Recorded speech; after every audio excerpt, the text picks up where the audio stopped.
use this and Bismillah, Bismillah.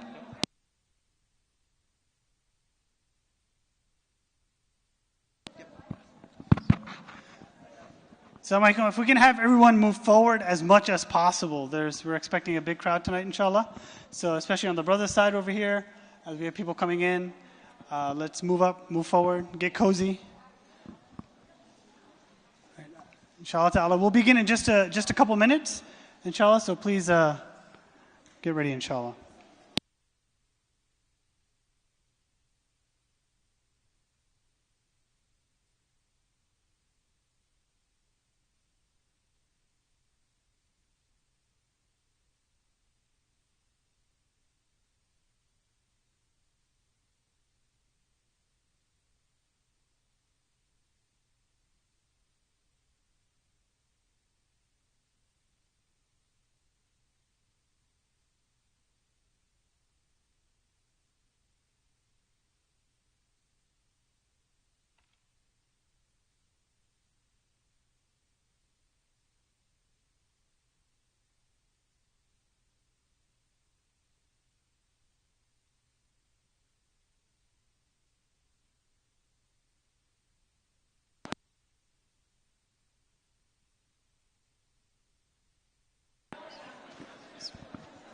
السلام عليكم ورحمة الله تعالى وبركاته.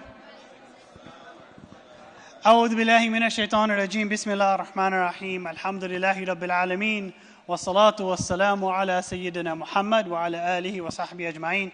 رب اشرح لي صدري ويسر لي أمري واحلل عقدة من لساني يفقه قولي. اللهم صل وسلم وبارك على سيدنا محمد وعلى آله. وبعد. I'd like to start off by welcoming everyone for our very special partner program tonight with the Miftaah Institute. Before we begin and get into the meat of the program, as always with our Qurtuba programs, we would like to start off with a recitation from the Holy Quran presented to us by our Tahfidh students. So I'm going to ask Hafiz Abdul Qadir Tahir to come forward. We will after him have a translation from Brother Hafiz Ahnaf Hussein.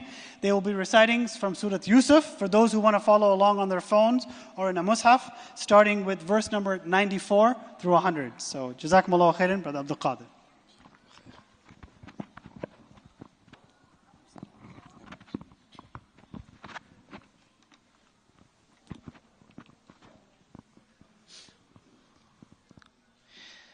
أعوذ بالله من الشيطان الرجيم.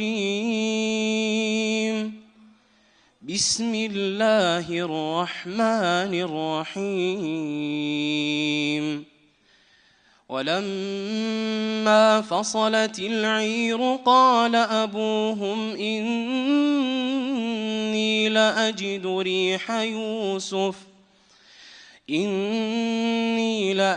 ريح يوسف لولا أن تفندون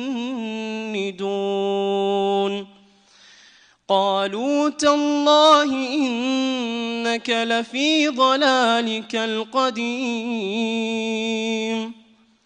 فلما أن جاء البشير ألقاه على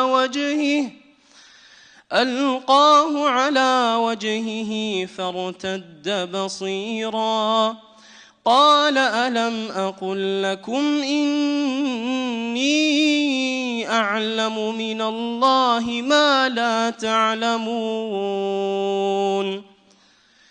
قالوا يا أبانا استغفر لنا ذنوبنا إنا كنا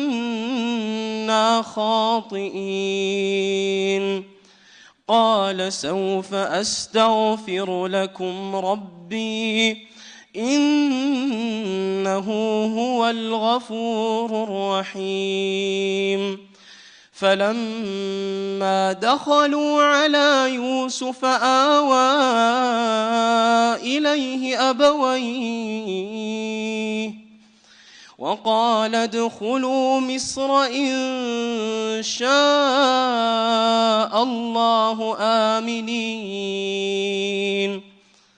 ورفع أبويه على العرش وخروا له سجدا وقال يا أبت هذا تأويل رؤياي من قبل قد جعلها ربي حقا وقد أحسن لي إذ أخرجني من السجن وجاء بكم من البدو من بعد أن نزغ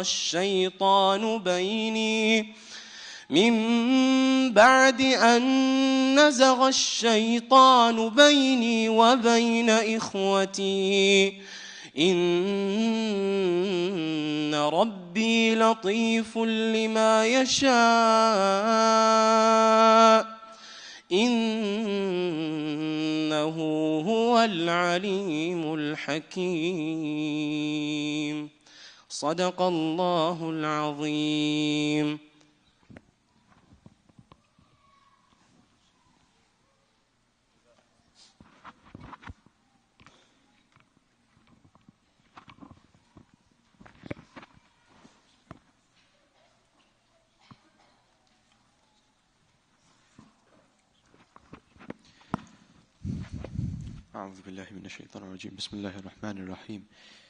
In the name of Allah, the most gracious, the most merciful. And when the caravan departed, their father said, Indeed, I find the smell of Yusuf, if you did not think me weakened in mind. They said, By Allah, indeed, you are in your same old error.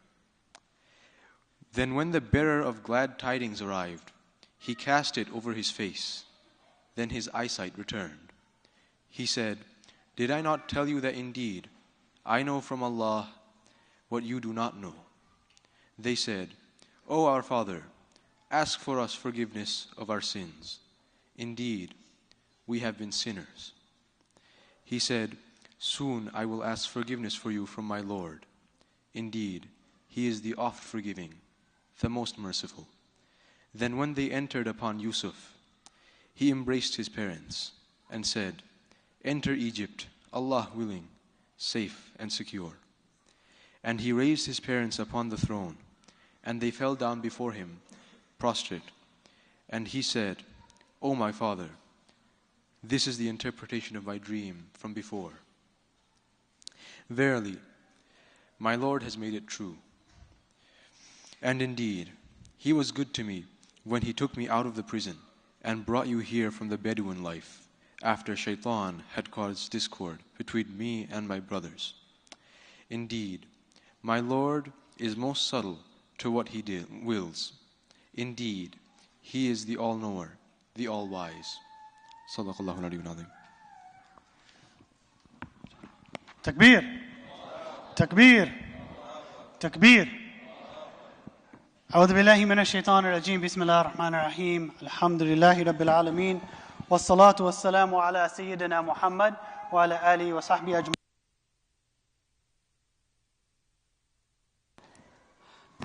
رب اشرح لي صدري ويسر لي أمري واحلل عقدة من لساني يفقهوا قولي اللهم آمين. Again, I'd like to start off by welcoming everyone for tonight's special program that's being hosted by the Qurtuba Institute. I want to first start off by thanking our Hufaz and actually the entire Tahfiz program for, mashallah, always blessing us and gracing us with the recitation, the beautiful recitation at the start of our programs. May Allah subhanahu wa ta'ala bless the students and the teachers and give more and more tawfiq to that program.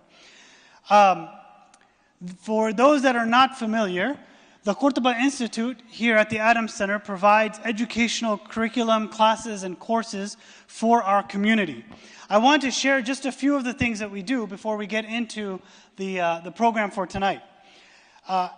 We regularly, via the entire, mashallah, volunteer base that we have here now with Qurtuba, provide classes virtually on a nightly basis here at the Adams Center. There's information outside that you can find out about our specialized certificate program that is being run by Sheikh Dr. Nasimi. We have weekly classes on Friday nights typically during this time with Imam Majid on Oceans of Knowledge. We have a regular Ihya al-Ulumuddin class that he runs on Mondays. And we have monthly Sisters Suhba classes as well that are ongoing. And as often as possible, we try to do specialized partner seminars. For those that recall, this year, we started off the year with the Alim Winter Program, in which we hosted Dr. Sherman Abdul Hakim Jackson, Ustad Ubaidullah Evans, Imam Majid and Dr. Zainab Alwani here at the Adams Center to talk about postmodernity. Then we also continued and had a program on Futuwa with Imam Dawood Walid. We have done sisters-only seminars throughout the year, and we had even a pre-Ramadan talk with Mufti Kamani, if you all recall, and our yearly Ramadan conference. We also recently had a program with Sheikh Riyad Saluji from the Al-Madina Institute. And it's in that same vein that we are now proud to be partnered with the Miftaah Institute, an organization for today's program. For those that are not familiar, Miftaah is a wonderful seminary program that has started out of Michigan. And it is now offering classes online across, with students from across the world. Their motto is really three. Their focus is three. They educate others in order to pursue sacred knowledge. They preserve and protect that knowledge by practicing upon it. And then they apply and educate and empower others with that application of that knowledge. The co-founder, one of the co-founders of that institute is with us tonight, inshallah ta'ala, as our guest speaker. And that is none other than Mufti Abdul Wahab Wahid. He was born and raised in Ann Arbor, Michigan, and he started off in that community, continuing doing his hifz at a very young age, tender age of 11, like many of our students here, mashallah, and continued with those studies in Canada, in Karachi, and even in Vancouver, in British Columbia. And it's now that he and his organization has started bringing programs to a multi-city kind of journey. In fact, you'll see some flyers outside that we have for a Sira conference that is being hosted by the Miftaah Institute that will also be hosted with a guest scholar, none other than our own Sheikh Yasir Qadi, one of our friends of our community. So, without any further ado, tonight, to address a very special topic, the story of Yusuf alayhi salam in the Quran. For those of us that have studied with Imam Majid, you know this is actually one of his favorite stories, and one in which there's tons of lessons for us. So I'd like to ask Mufti Abdul Wahab to come forward, inshallah ta'ala, and present to us. Jazakumullahu khairan. Assalamu alaikum. Assalamu alaikum wa rahmatullahi wa barakatuh.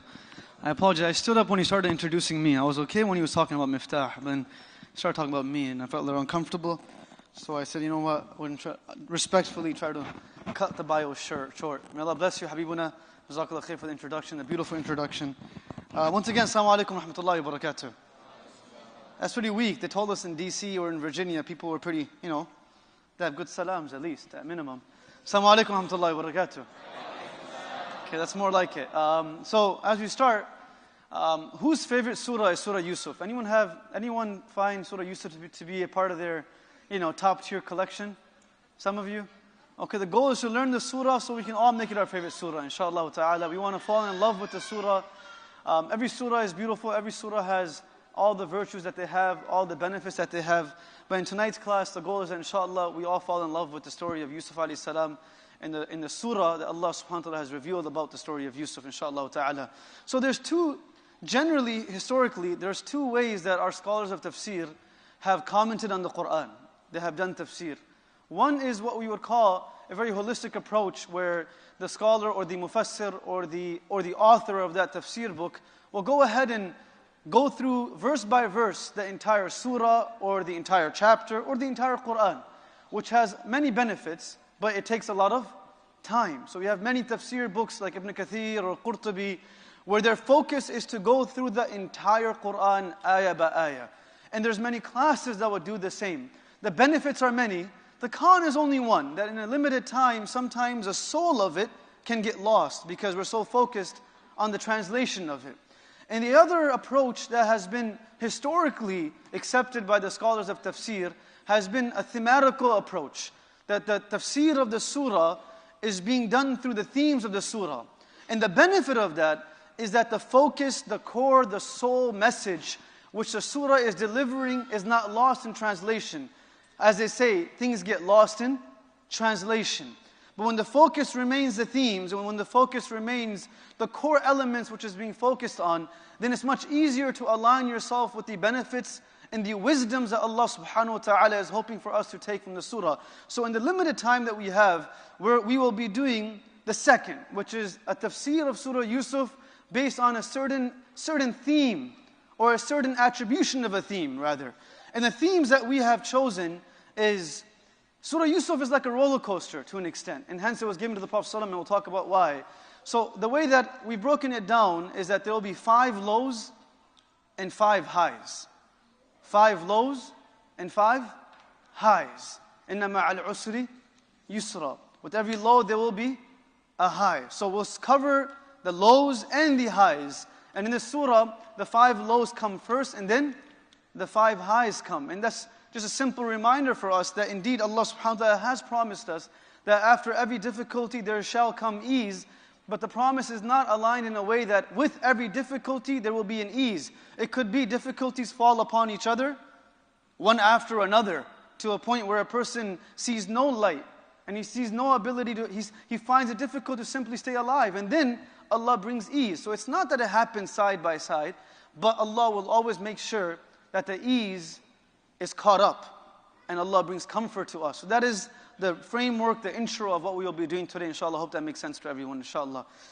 Bismillahir Rahmanir Rahim. Alhamdulillahi Rabbil Alameen. Wal aqibatu lil muttaqin. Was salatu was salamu ala ashrafil anbiya wal mursalin. Sayyidina Muhammadin Nabiyil Alameen. Alladhi ismuhu maktuban fil Injili wa Tawrat.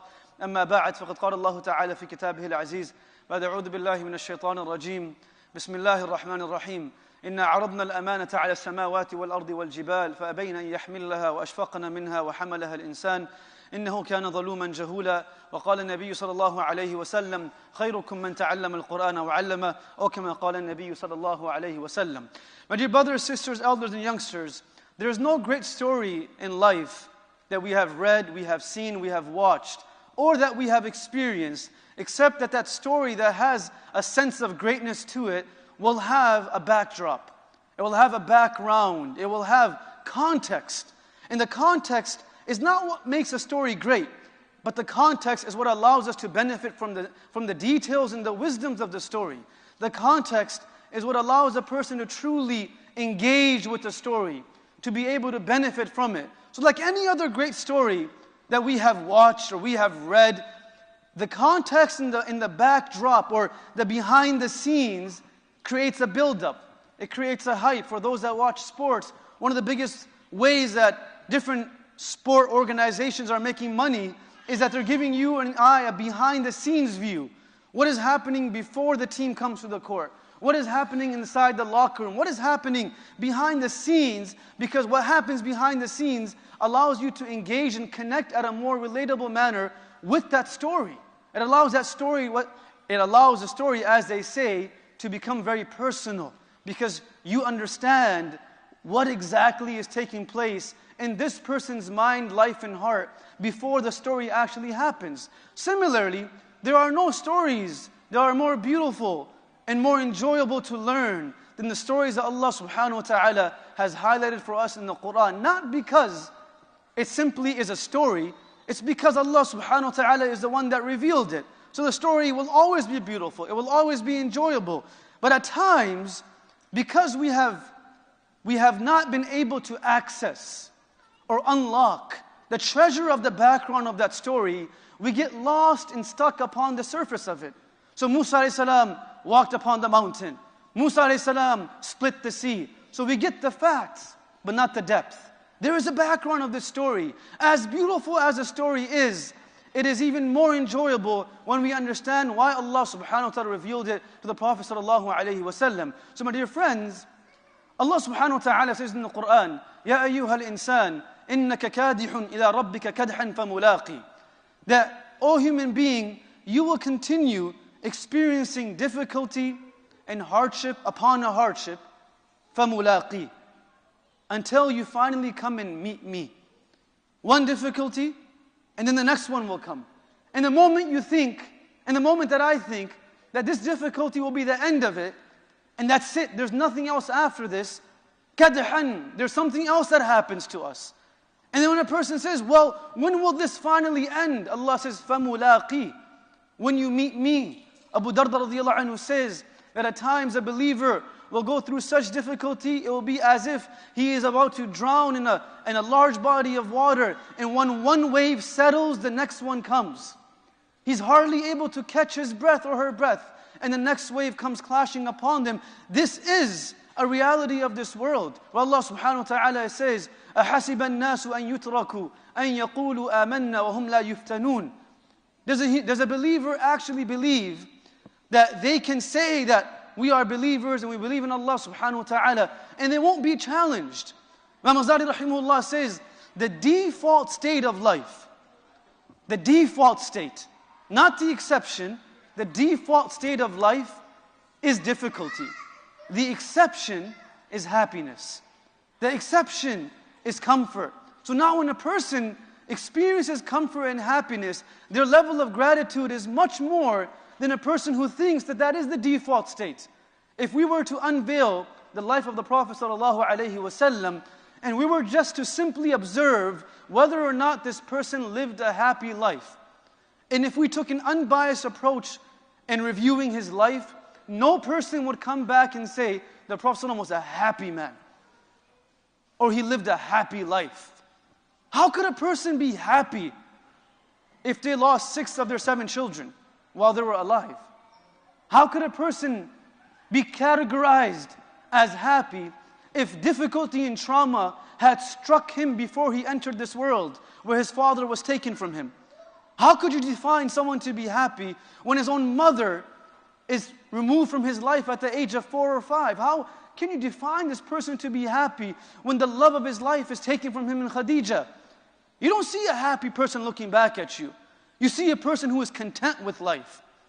Because the goal of life, if it's to be happy, then we've misunderstood the objective of life. The objective of life is to be content with the qadr of Allah subhanahu wa ta'ala. So in the process of the Prophet ﷺ experiencing the difficulties that he experiences, who is supposed to console him? One of the most important and pivotal elements and keys that must be present when a person goes through trauma and difficulty. The reason why we started doing this class is when I lost my younger brother, rahimahullah, at the age of 22, just 2.5 years ago in a car accident. May Allah bless him, bless all those who have lost, all those that have left this world at whatever age. So, what does a person need when they go through difficulty? They need mental support. They need emotional support. They need someone that can give them a shoulder to cry on. Someone that can put their arm around their shoulders and say, it'll be okay, even though you know that perhaps it's not going to be okay. But who gives you that type of strength? Your father. But what if your father isn't around to give you those words of wisdom at the most sensitive moments of your life? Okay, maybe not your father, but maybe the subtle touch of a mother, whose touch is so subtle, but yet it's so effective and impactful. Maybe the mother, but the mother isn't around. Maybe it's a grandfather who plays the role of the father. But what if the grandfather isn't around? And what if we were then to say that this person was to experience trauma and difficulty like nobody else? أُوذِيتُ مَا لَمْ يُؤْذَ أَحَدٍ وَأُخِفْتُ فِي اللَّهِ مَا لَمْ يَخَفْ أَحَدٍ. I will be made to struggle and go through difficulty like nobody else. No mental support, no emotional support, but yet Jarir ibn Abdullah says, radiyallahu anhu, that مَا رَأَيْتُ النَّبِيَّ صَلَى اللَّهُ عَلَيْهِ وَسَلَّمْ إِلَّا وَهُوَ مُتَبَسِّمٌ. There was not a moment in my life that I interacted with the Prophet of Allah, except that when I saw him and he looked at me, he was always smiling at me. That smile was not a symbol of how happy he was. That smile was a symbol of how happy he wanted you to be. If every single person only smiled because they were happy, then we would have less happy people in this world. He was always smiling, not because of what he was experiencing. He was always smiling because he understood the value of that smile to his community. So how is this person supposed to survive this tsunami of difficulties, though he has no one to give him physical support? And that is when, my dear friends, brothers and sisters, Allah subhanahu wa ta'ala intervenes. And the same is the reality for us. There needs to be no one, if there is no one, to help us and support us. Because man آذى لي وليا فقد آذنته بالحرب وَإِذَا سَأْلَكَ عِبَادِي عَنِّي فَإِنِّي قَرِيبٌ. When a person goes through any difficulty in life and they have built this relationship with Allah subhanahu wa ta'ala, that relationship suffices for them. It becomes their safe haven. It becomes their reference point of safety, peace, and tranquility. The Prophet has no one, but in every difficulty, Allah stands up for him. The Prophet of Allah received revelation at the age of 40. For 2 years, some scholars say 2 years, others say 6 months, there is no wahi. And the people start saying, what happened, O Muhammad? We thought you were a prophet. Revelation has ceased. There's nothing coming to you. And they started saying things like, وَدَّعَكَ رَبُّكَ. Your Lord has left you. And as the Prophet is experiencing this sense of void, that why don't I have any revelation? Why is it so that Jibreel isn't coming to me? And at his lowest point, Allah subhanahu wa ta'ala intervenes. وَالضُّحَى وَاللَّيْلِ إِذَا سَجَى مَا وَدَّعَكَ رَبُّكَ وَمَا قَلَى.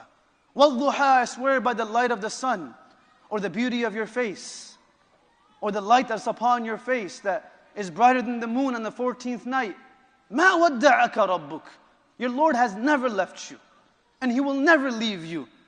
Your Lord will always be with you. When the Prophet lost his son Qasim, his child born in his house with Khadija, 6 to 8 months later, Allah takes Qasim back. And the sounds of the crying of Khadija and the Prophet is heard by the neighbor. And the neighbor is none other than the enemy of Allah and Abu Lahab. He hears the grief and sorrow in the Prophet's home. He understands that Qasim has left this world. And he takes it as a moment of celebration where he walks in the streets of Mecca and he says, وَدَّعَ Muhammad, in one narration. And then he says, إِنَّ مُحَمَّدًا قَدْ إِبْتَرَى. That na'udhu billahi min dhalik, that the Prophet of Allah, let it be, he has no children to carry on his legacy. Qasim has died. Don't you worry about this man. He's here today, but there's no one to carry on his legacy tomorrow. We'll work with him while he's alive, and when he leaves, his mission will die with him. Little did he know that for Muslims, our legacy is not built upon our children, because Nuh had a son that wasn't a believer. Our legacy is built upon us building a relationship with Allah subhanahu wa ta'ala. The legacy of an individual has less to do with who we create, has to do with what we are and who we are. Because he had no children from the men, but he had his daughters in Fatima, Zainab, and Ruqayya, and Kulthum. He had no children from the men to carry on his name, but there's not a single name in this world that is more popular than the name of Muhammad sallallahu alayhi wasallam. Legacy isn't built upon children, it's built upon the parent. Our relationship with Allah subhanahu wa ta'ala. At that moment, when the Prophet is dealing with the trauma of losing his son, and no one is there to speak to him, console him, give him a sense of ease and comfort, Allah intervenes. إِنَّا أَعْطَيْنَاكَ الْكَوْثَرَ فَصَلِّ لِرَبِّكَ وَانْحَرْ إِنَّ شَانِئَكَ هُوَ الْأَبْتَرُ. O Muhammad sallallahu alayhi wa sallam, we've given you so much. We've given you so much. We've given you your ummah. We've made you the greatest prophet. We've given you shafa'ah on the day of judgment. We've given you the pond of Jannah on the day of judgment. We've given you so much. Take it easy, Ya Rasulullah sallallahu alayhi wa sallam. Similarly, when the Prophet deals with the most difficult day of his life, Aisha radiallahu anha came to the Prophet and said, Ya Rasulullah, ayyu yawmin ashaddu alayk. What was the most difficult day that you have experienced in your life? It's a pretty difficult question for a person who has gone through so much. For individuals, perhaps like you and I, that question will only garner one or two answers. It was on this day or that day. I lost this person, I lost that person.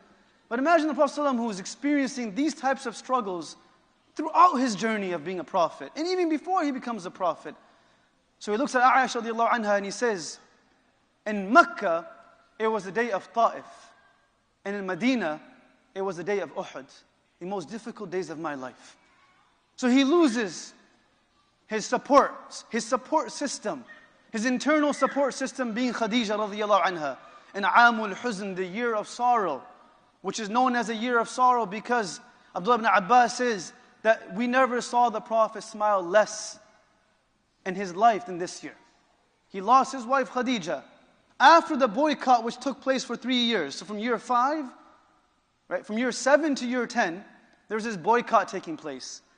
And in year 10, when the boycott ends, Khadija radhiyallahu anha passes away a few days later. And then a few days later, some say 3 days, some say 7 days, Abu Talib, his support system that gave him comfort, that gave him a sense of strength, he passes away. So in the midst of this, while he's looking to find survival, he's in survival mode, because now the Meccans can attack him. He decides to go to a neighboring tribe in Ta'if, that maybe they'll understand my pain. Maybe I can talk to them. And when he gets to Ta'if, he receives not just more of the same, but worse than what he had in Mecca. And now at the lowest moment of his life, where he is saying to Allah subhanahu wa ta'ala, Allahumma inni ashku ilayka du'fa quwwati, wa qillata hilati, wa hawani ala nas. Where he's saying to Allah subhanahu wa ta'ala, after being pelted with stones from the hands of children, saying, oh Allah, I complain to you about my own weakness. Maybe I could have done something different.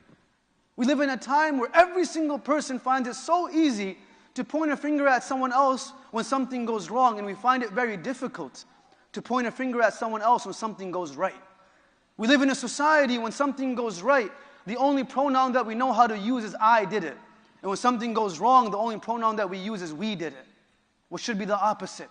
When something goes right, it's we. We were able to do it. When something goes wrong, I made a mistake. It's not إِنَّا ظَلَمْنَا إِنِّي ظَلَمْتُ نَفْسِي ظُلْمًا كَثِيرًا. The harms that come is through me. The benefit that comes is through the entire community. It comes through everyone. But nonetheless, says, Ya Allah, maybe I could have done something different. And at this low moment of the Prophet's life, he was given, Allah intervened again.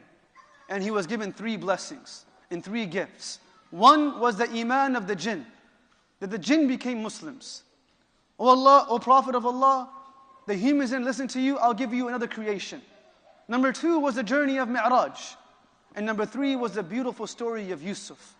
It was revealed at the lowest point of the Prophet's life, signifying for us that whoever is dealing with any form of difficulty, Surah Yusuf is a form of relief. Where Abdullah ibn Mas'ud radiallahu anhu used to say, مَا قَرَأَ سُورَةَ يُوسُفَ مَحْزُونًا إِلَّا سُرِّيَ عَنْهُ. There's not a single person who is sad and is grieving, and they interact with Surah Yusuf except that their sadness will diminish and decrease. Because they will see that this surah shows that there's a light at the end of the tunnel. That yes, you can go through difficulty and loss, but at the end of the day, he was standing on top of the throne in Misr, and everyone was in front of him. It shows that there is light at the end of the tunnel. Ya Rasulullah, your journey has begun just now. You will have an ending. And that ending did come. إِذَا جَاءَ نَصْرُ اللَّهِ وَالْفَتْحِ. It will come for every single person. That moment will come. Now Allah doesn't promise that the moment will come in this world. It could be in the akhirah as well. But that moment will come for every single believer. Allah gave the Prophet Surah Yusuf as a form of healing. It was his surah, his gift that was given to him after going through all of this trauma. And we pick it up and we just got it in front of us. And because we have it right in front of us, sometimes we lose the ability to recognize the impact that it can have in our life. Ibn Ata'ullah Sikandi rahimahullah says, every surah has wisdoms, but every surah also has different impact. Every surah will have a different impact in your life. And the impact that is found in Surah Yusuf is that it will allow a person to feel relief, to feel a sense of comfort. Umar radiyallahu anhu, it was known about him. It was known about him in the gatherings of Sahabas, where Abdullah ibn Abbas says, radiyallahu anhuma, whenever we saw him sad, we would just recite Surah Yusuf around him. And it would bring him peace. Because it was a reminder of what was still to come and what was yet to come. This is the background of this beautiful surah. It is not a surah that was given just cause. Here you go. And now when we are struggling and we can't understand the surah, just read the surah. Or if we wish to understand it, pick up a translation and see the journey of Yusuf alayhi salam and what he had to go through. Now who is Yusuf? And what are the virtues of Yusuf alayhi salam? I mentioned 2 narrations and we'll move forward. Yusuf alayhi salam, when the Prophet went for Mi'raj on this beautiful journey, he met different prophets at every sky. However, he commented not on any prophet. Every prophet that he met, he didn't comment on them.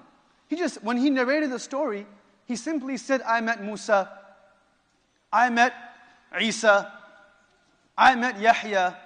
But when he met Yusuf alayhi salam in the 3rd sky, he comments on something. He says, فَإِذَا أَنَا بِيُوسُف. In Arabic, the word إِذَا is used for a sense of excitement and shock. That, wow, I was actually standing in front of Yusuf. Like I was actually there. Can you believe it? I was actually standing in front of him. وَإِنَّهُ قَدْ أُعْطِيَ شُطْرَ الْحُسْنِ.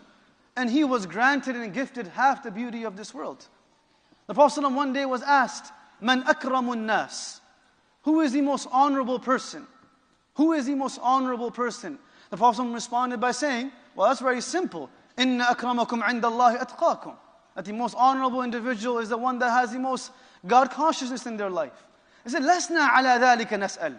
We're not asking about this. We're asking about something else, Ya Rasulullah. مَنْ أَكْرَمُ النَّاسِ. And then the Prophet ﷺ responded differently. He said that خِيَارُهُمْ فِي الْجَاهِلِيَّةِ خِيَارُهُم فِي الْإِسْلَامِ إِذَا فُقِهُ.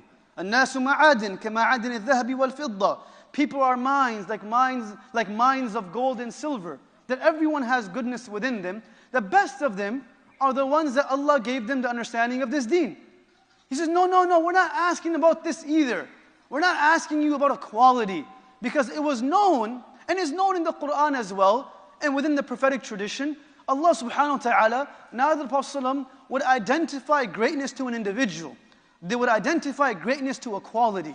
Even when we speak about Abu Bakr radiyallahu anhu, we speak about Siddiq, we speak about Atiq. The qualities are highlighted, not the individual himself or herself, because anyone can reach that level when they identify with those qualities as well. Nonetheless, they asked again, Man akramun nas? And then the Prophet responds by saying, Akramun nas? Yusuf, Al-Karim, Ibn al-Karim, Ibn al-Karim, Ibn al-Khalil.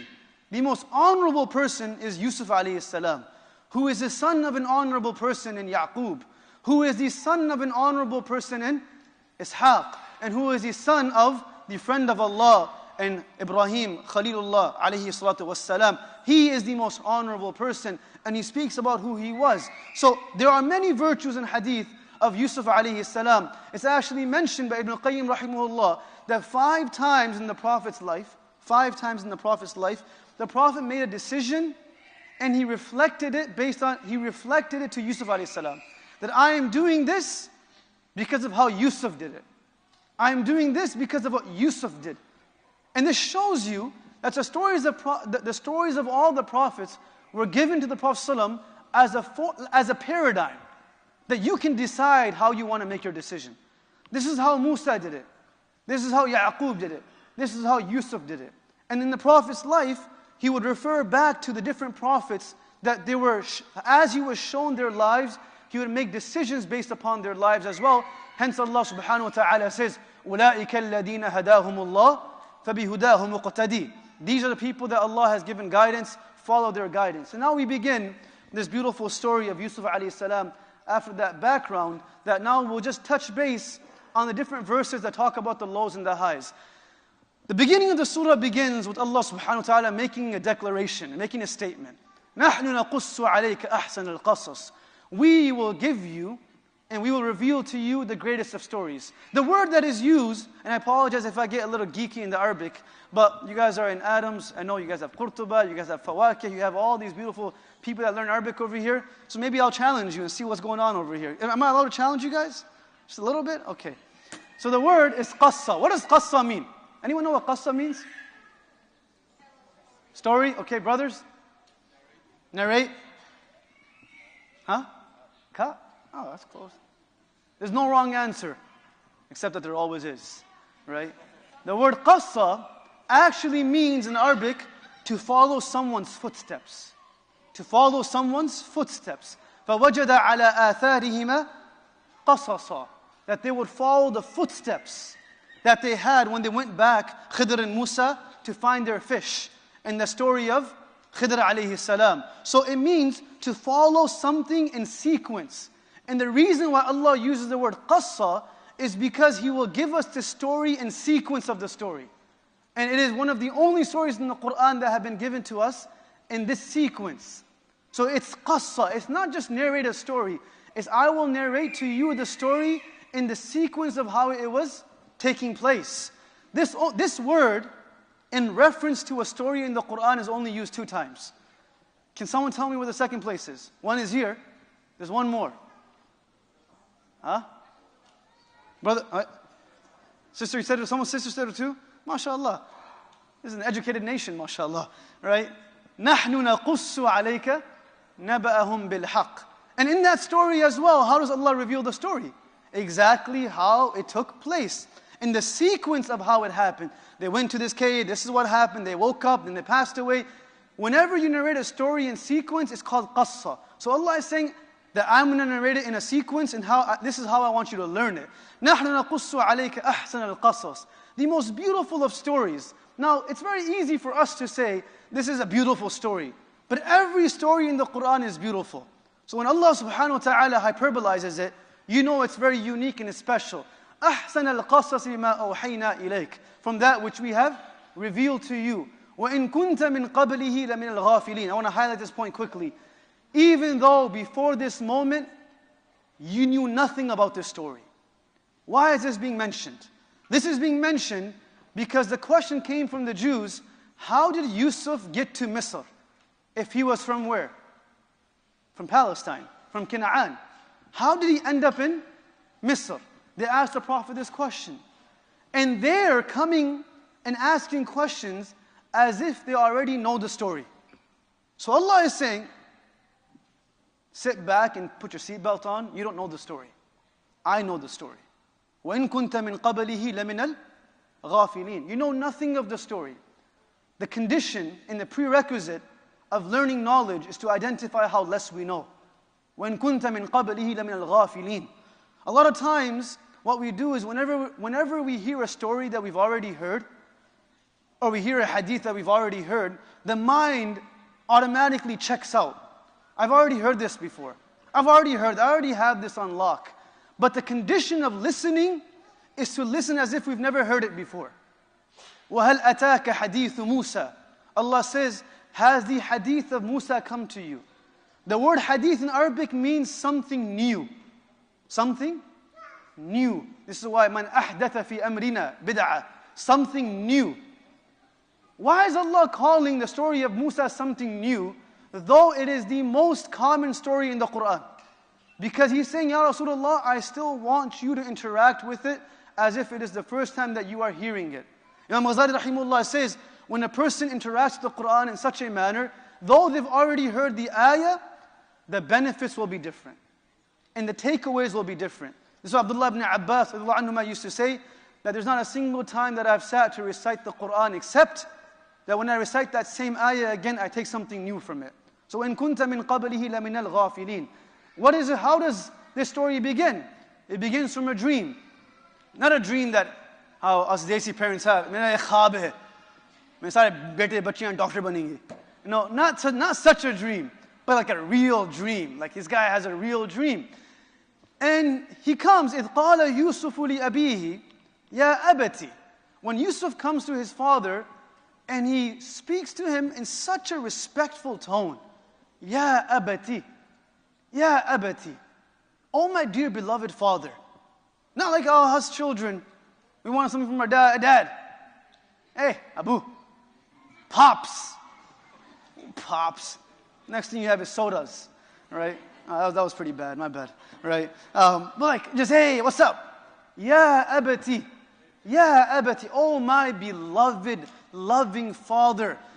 This story, just this ayah right here, my dear youngsters, can tell you so much. And if your parents as well. That can you imagine what type of a environment Yaqub alayhi salam cultivated inside of his home, that his son at the age of 7 felt so comfortable sharing something so vulnerable. He felt so comfortable. And my father is my father. I can speak to him about anything. Not even something which is a reality. This is something that is a dream. But the father had created such a safe environment within the house that a child, though this is a dream, and though this puts him in a vulnerable situation with his brothers, felt comfortable to share it with his father. He felt secure. Ya abati, oh my beloved father, I got to tell you something. إني رأيت أحد عشر كوكبا والشمس والقمر رأيتهم لي ساجدين. What happens when a child speaks and tells a story? What normally happens? This is not a rhetorical question. What happens? The child does what? Great, mashallah. Whoever answered shows that they actually listen to children. You know, they repeat themselves a lot. So you have your nephew come back from school. Say, Chachu Hab, guess what? I was in the park. I'm like, yeah, I got the point. You were in the park. Right? And before they can get to their climax of the story, we're already on our phones. Because something else is more important to us. A child is speaking to you. A child is speaking to you and he is trusting you. You better listen. إِنِّي رَأَيْتُ أَحَدَ عَشَرَ كَوْكَبًا. The repetition of a child is quite normal, especially when they're nervous. Yusuf a.s. is nervous. In this story, he repeats himself. He could have said, إِنِّي رَأَيْتُ أَحَدَ عَشَرَ كَوْكَبًا وَالشَّمْسَ وَالْقَمَرَ لِي سَاجِدِينَ. I saw the 11 stars, the sun and the moon prostrating to me. But what he said was, I saw the 11 stars, I saw the sun and the moon. Oh Father, I saw them. I saw them. He says it twice. There's two things that we can take from this. Number one, he's repeating himself because he's nervous. But number two, he recognizes that there is something that is hidden within this dream. And the reason why we know that is because Yaqub alayhi salam did not interpret the dream for him. Yaqub alayhi salam didn't come to him and say, this is what the dream means. Neither did Yusuf ask. Because he already understood that there's a wisdom behind this dream. It's something great. But rather, what the father did is that which is more important. And as a child, it's not always important for you to receive the answer that you want. It's important for you to receive that which you need. Yaqub alayhi salam knows, me telling Yusuf what the dream means does him or I no benefit. But me telling him how to protect himself will do both of us benefit. Will do both of us good. And Yusuf alayhi salam was not entitled, oh dad, yeah, you know what, I'll do it, but first tell me why. First tell me why. Ibn Qayyim rahimahullah speaks about how people lose gratitude in life. How people lose gratitude. And he says one of the quickest ways to remove gratitude in someone's heart is to allow them to feel entitled. Entitlement is a cancer for gratitude. The father buys or the mother buys a son a phone or the daughter a phone. Yeah, I'm 16, I deserved it anyways. So a person can never be grateful if they feel entitled. And therefore, us as humans will struggle to be grateful to Allah if we feel entitled to Allah. Ya Allah, I worked hard, so you better have given me that house. That entitlement kills the ability to be grateful in front of Allah subhanahu wa ta'ala. Nonetheless, the father says, Ya bunayya, and he reciprocates a response in a nice tone. Oh my beloved son. He doesn't get overwhelmed by the dream. He doesn't panic. He knows what's about to happen. But he doesn't show that panic to Yusuf. He simply gives him the right advice. And most mufassirun say that Yusuf a.s. at this age is about 7 to 9 years old, maximum 13. But the father feels comfortable sharing such sensitive advice to his son. What is he telling his son? In simple words, he's telling his son not to trust his brothers. That's not easy to say to your children. They're blood brothers. He's saying, oh my son, لا تقصص رؤياك على إخوتك. Don't talk to your brothers about this dream. Don't tell them about it. Because shaitan is a dangerous enemy. However, the journey continues, and the qadr has it that the brothers find out. The question comes, if Yusuf a.s. was told not to tell his brothers, how did the brothers find out? Any answers? Sorry? Someone said something. Someone definitely said something. Not sure if it was right. Huh? Okay, one is he told them. What's the other one? That they overheard. The brothers of Yusuf already had a hunch. They already had a sense of jealousy for Yusuf. This wasn't the first time this experience is taking place. Or else, why would the father tell Yusuf, don't tell your brothers, if this was the first incident that is taking place between them? This has already been boiling up. So one is that they overheard. The other is Yusuf is a young child. And the brothers asked him and he went ahead and what?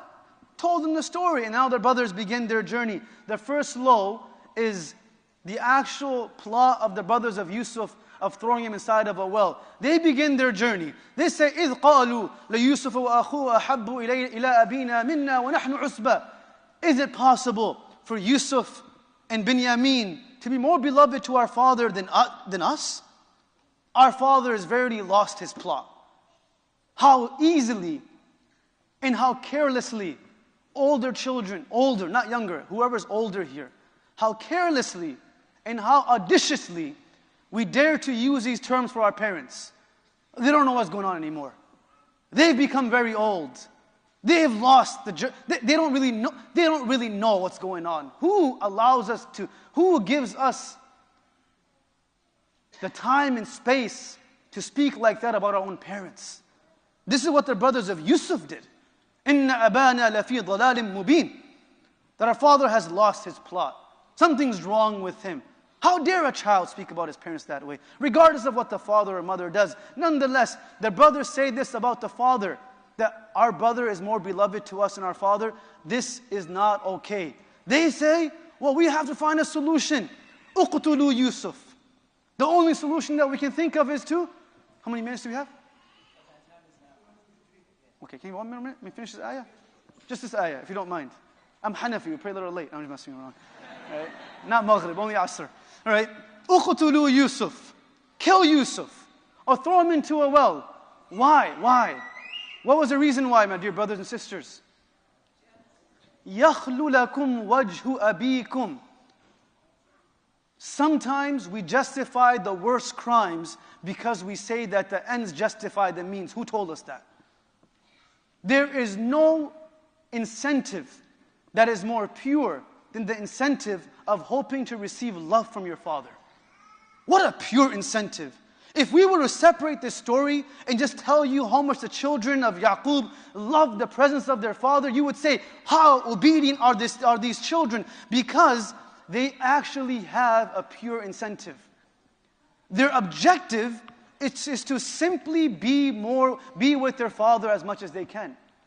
The outcome is a pure outcome, but the process is not pure. In our deen, the outcome, the acceptance of the outcome is predicated upon the soundness of the process. If the process is compromised, the outcome will always be compromised. Though it may not look compromised, but the effect of it will be paralyzed. It will be limited. If I come here right now and the Shaykh leads Maghrib prayer and he recites very beautifully and the salat is beautiful, I feel like I have the most khushu that I've ever had since I prayed in the Haramain al-Sharifain. And then after salat I realized I didn't have wudu. Does my prayer count? No, it doesn't. Because what was compromised? The process was compromised. For us and our children, it's not that we'll say, this is the outcome, we want to get there. And since that outcome is so pure and so simple, it's okay that I use the compromise process. This is what the brothers of Yusuf did. They wanted a pure outcome. But even that pure outcome doesn't have the power to justify a compromise process. The process needs to be pure. Our entire Sharia is about processes in place. You talk about corporate America. Why is America so great when it comes to its business and its corporations? Why? Is it because of the personalities or is it because of the processes? It's what? Processes. Why is our deen great? Because our deen has set processes. And the only way that the outcome will be compromised is if we choose an alternative process. Then it will compromise the outcome. These people had a permissible outcome, but an impermissible means. There's no such thing in this world that we will use a process that is compromised to reach an outcome that is pure. وَجْهُ أَبِيكُمْ وَتَكُونُوا مِنْ بَعْدِهِ قَوْمًا صَالِحِينَ. What do they end off saying? The last part of this ayah, and I end with this, is look, it's just one thing. What is it? Just one sin. Wallahi, I promise, after Hajj I'll change. Wallahi, I promise, One more trip to Umrah, I'll change. وَتَكُونُوا مِن بَعْدِهِ قَوْمًا صَالِحِينَ. Let me just do this one more time, and I promise after this I'll become pious. The brothers of Yusuf sound more like us than anyone else. Like, you'll be all right afterwards. Look, Allah's mercy in no way is an empowerment to sin. Allah's mercy should never be seen as a form of empowerment to sin. It's a source of motivation to be forgiven. There's a difference. There's no such thing as premeditated tawbah. That I'll commit the sin first, and then I will go ahead and what? Do tawbah. That doesn't happen. This is what this surah is reminding us, this ayah. Inshallah, we'll continue about the first low plot, and I'll go a little faster afterwards, inshallah. So please bear with me. May Allah bless you all for listening. Inshallah, we'll have adhan and maghrib, and we'll continue right after. Jazakallah khair.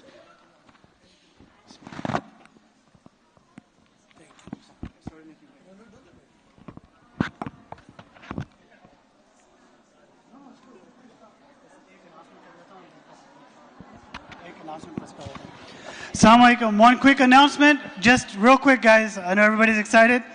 We're going to reset the musalla for salah. The overflow area for the sisters is upstairs. The overflow area for the brothers is downstairs.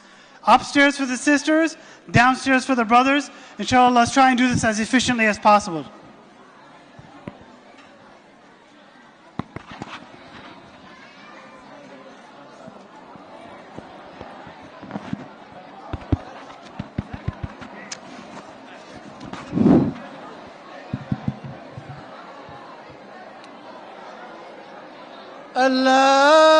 الله أكبر الله أكبر الله أكبر الله أكبر أشهد أن لا إله إلا الله أشهد أن لا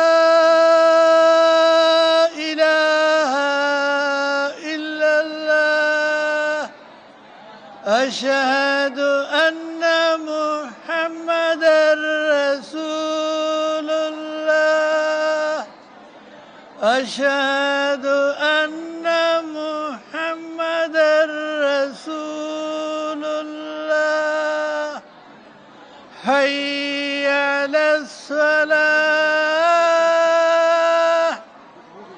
حي على الصلاة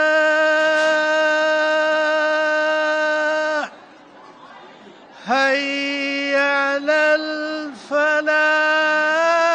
الفلاح حي على الفلاح الله أكبر الله أكبر لا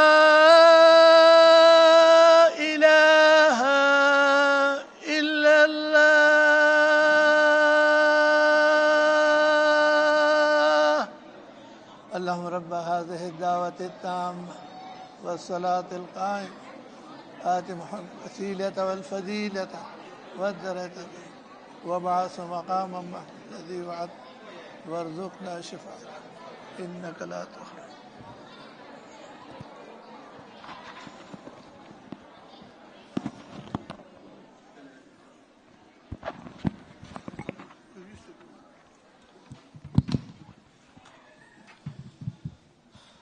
الله أكبر الله أكبر أشهد أن لا إله إلا الله أشهد أن محمدًا رسول الله حي على الصلاة حي على الفلاح قد قامت الصلاة قد قامت الصلاة الله أكبر الله أكبر لا إله إلا الله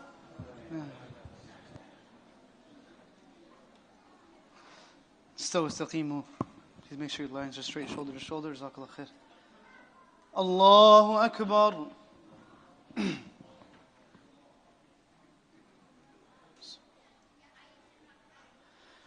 الحمد لله رب العالمين الرحمن الرحيم مالك يوم الدين إياك نعبد وإياك نستعين اهدنا الصراط المستقيم صراط الذين أنعمت عليهم غير المغضوب عليهم ولا الضالين.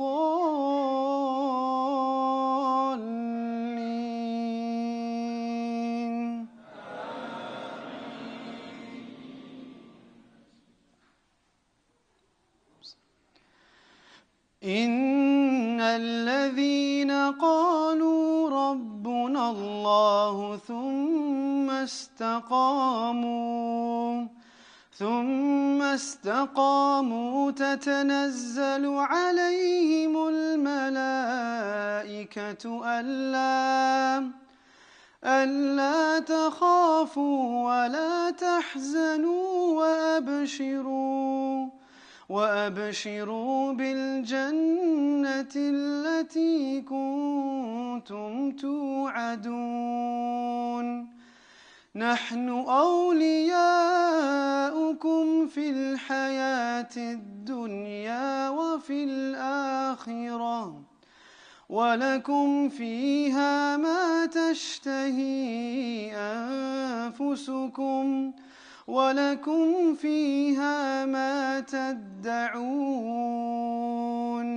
نزلا من غفور رحيم. الله أكبر.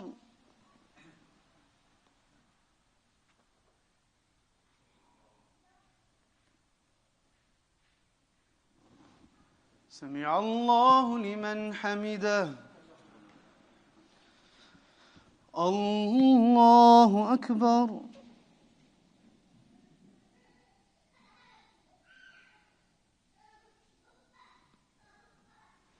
الله أكبر. الله أكبر.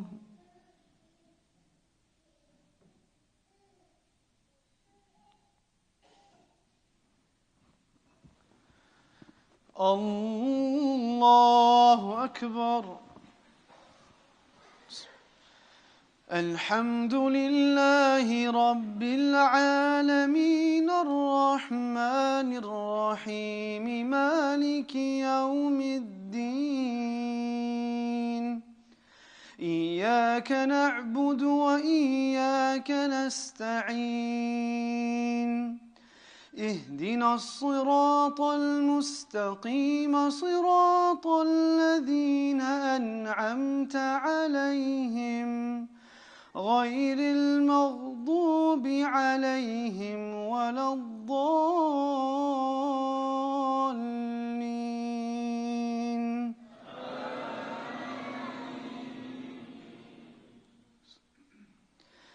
إذا جاء نصر الله والفتح ورأيت الناس يدخلون في دين الله أفواجا فسبح بحمد ربك واستغفر إنه كان توابا.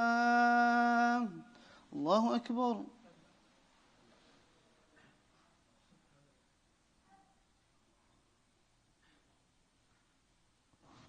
سمع الله لمن حمده. الله أكبر.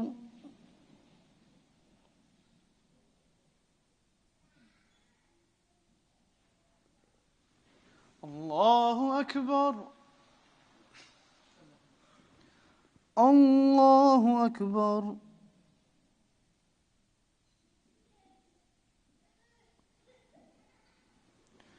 الله أكبر.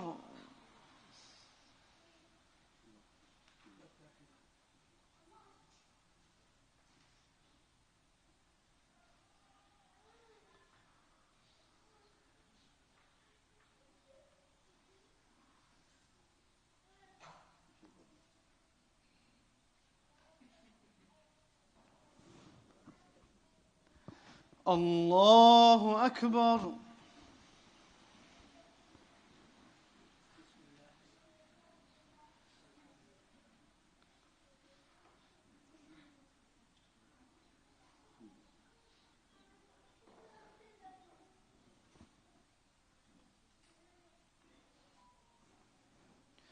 Allahu Akbar.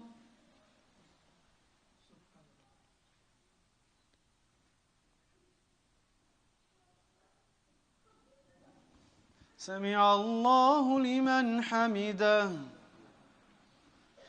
الله أكبر.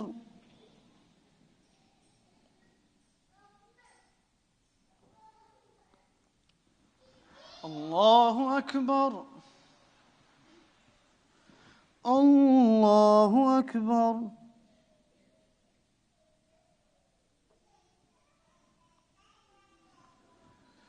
الله أكبر.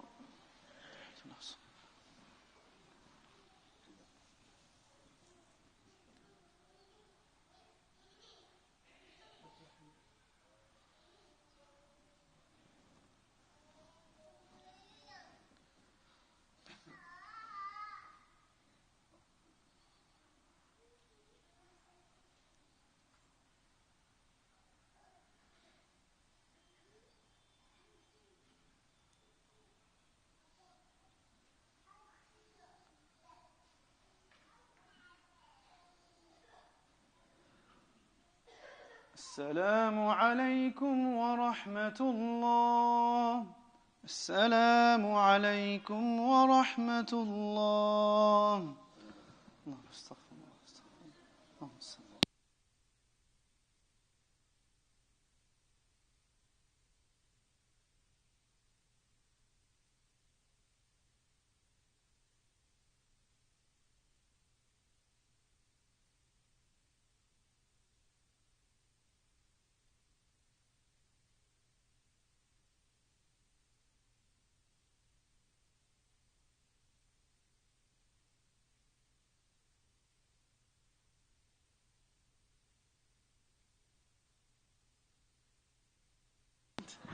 Assalamu alaikum. Inshallah, we have a special workshop tomorrow. It's not about security, cyber security. It's not about IT. It's about something very important. Affected our life and the life of our children when they come, inshallah, and the family future. The workshop, it's about how to choose the right spouse. This is if you are high school senior, if you are university student, if you are young professional or older, you are welcome. If you are looking to don't make a big mistake. So you come, inshallah, training is going to be for brothers separate and for sister. It's not matching training. It's just to learn the skills to make the right choice, inshallah, according to the teaching of the Prophet ﷺ and the Quran. For the brothers, 11 a.m. to 1 a.m. tomorrow, inshallah. For the sisters, don't come to the wrong one. The sister is from 2 a.m. to 4 a.m. So, alhamdulillah, everybody is invited. p.m. Oh, the p.m. is too much. Okay. So, okay, I'm repeating. From 2, this means, mashallah, you are following the time very well, especially the brother. So, it's going to be from 2 to 4. Everybody is welcome. It's very important, inshallah, to prepare. Even you are high school, senior, come. You're going to benefit, inshallah. Even if you go get married in 5 years. Everybody is welcome, brothers and sisters. Brother from 11 a.m. to 1 p.m. and the sister from 2 p.m. to 4 p.m. Jazakum Allah khairan. Wassalamu alaikum. It's going to be upstairs in the old musalla, inshallah. Assalamu alaikum.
Assalamu alaikum wa rahmatullah. We would like to resume the program soon, inshallah. If you still need to pray your sunnah prayers, for the brothers, pray to the left. The sisters can go upstairs to finish their sunnah prayers. If the brothers can move away from the right side of the musalla, and the volunteers, can we have our volunteers set up the barriers again, inshallah? All the brothers, please move from the right side of the musalla area.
Assalamu alaikum. If we can have everyone take a seat so we can re-begin the program, inshallah ta'ala.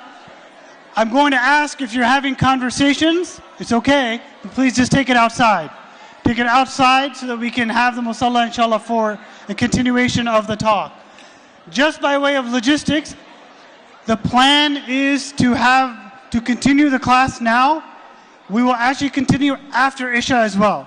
So inshallah, the plan is to have the course now. We'll break for Isha, and then we will continue until 10:15 after Isha, just so everyone knows the programming. Also, for those that may be leaving, on the way out, please get information. We have flyers for our certificate program. Please pick up the information for the flyers for our certificate program. We have nightly classes at 7 o'clock every night here at the masjid. That's part of that program, inshallah ta'ala. Without any further ado, we're just getting the AV set up, and then we will begin the program, restart the program, inshallah, with Mufti Abdul Wahab.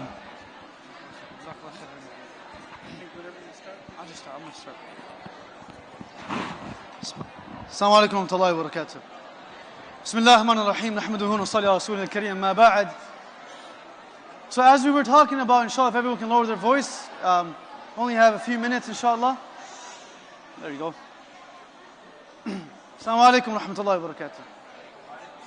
Okay. So the journey begins where the brothers of Yusuf alayhi salam, they say, let's kill Yusuf so that we can earn the happiness of our father. This is where we had stopped, where there was a permissible and a pure outcome, but through a compromise means. One of the things that we didn't get a chance to speak about before Maghrib Salah is, how did these brothers gather up enough courage to make such a bold statement, such as killing your own brother? This is your own blood brother who you love. You have childhood memories with. You have a natural affection for your own siblings. How could you say, kill your own brother. اقتلوا Yusuf. Kill Yusuf. And this is where Imam Ghazali rahimahullah comments that in order for a person to do an act, the act normally goes through 5 phases. The process goes through 5 phases. It doesn't just happen that a person says, what? I want to do this now. There's a process that takes place behind the scenes in his mind or heart, which then gets him to the point that now he's ready to do the act itself. So he says the first thing that happens is something called ham. What is it called? Ham. Ham doesn't mean intention. Ham means passing thought. That a thought just crossed our mind.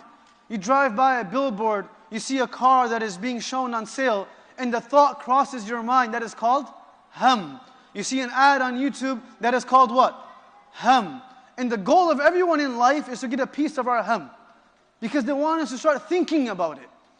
Because when ham takes place, the next thing that happens, if we don't kill the ham, hence, negative thoughts are not sins in itself. Negative thoughts are not sins. But negative thoughts are supposed to be subdued right away. They're supposed to be dealt with. So the Prophet taught us that we recite the A'udhu Billah, the Ta'awudh 3 times, and we blow on our left shoulder. It's to get rid of the thought. Because the thought will grow. It's like planting a seed. The seed will soon become a tree. It will become something. So the ham, when it sticks around for long enough, when it stays there, it becomes something called the niyyah. A person starts to think that thought is a good thought. Because they're just thinking about it for so long that they've convinced themselves that we should do it now. So a thought crosses their mind that I should go out over here on Friday night. And then they think about it for long enough, they don't get rid of the thought. And then what happens is an intention is made. An intention is formed that, you know what, let's go ahead and let's go there. And that's the second step. The third step is irada. Irada is now that you start creating a plan for it. You start plotting for it. You start dotting the I's and crossing the T's. And now you're preparing for it. And then the fourth step is azam.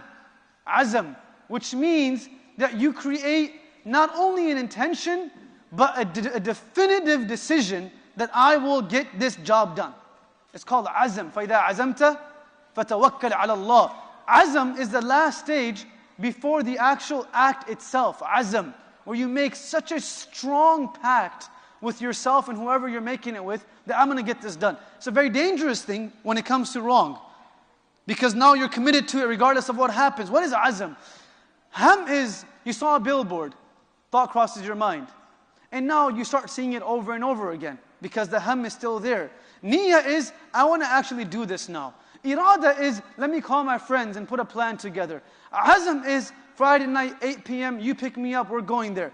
Azam is so strong that the person that's picking you up picks you up in their car, and they're driving, and the car shuts down. The car turns off. Azam is so strong that the person will say, it's okay, we have something called Uber. They'll find a way to do it because now they've made what? Azam. By any means necessary is what we call azam. And they say, no, I'll get Uber. And the next thing they realize, they're in the middle of nowhere. There are no Ubers over here. So you know what? It's all right. God has given me the gift of legs. I'll just walk. But the person hasn't walked his entire life to go somewhere. But now they've made azam. And then they're not going to back down anymore. And this is what happens when a person continues to think about something wrong. It becomes azam in their life. And then the next thing is amal. The dangerous part about this is when we were kids, or a few years ago, this process would take so long. When we were younger, you had to make ham about something. You start thinking about it. Now you have to craft a plan. It takes a long time. You got to figure out what to tell your dad. You got to figure out how to convince your mother, how to get her on your side. By the time this entire plan takes place, the enjoyment of the act itself is gone. Like, man, it's taking too long. Now, this process takes place in a few seconds. You see it, you think it, you press it, and you do it. It's dangerous, but it's also an opportunity of good.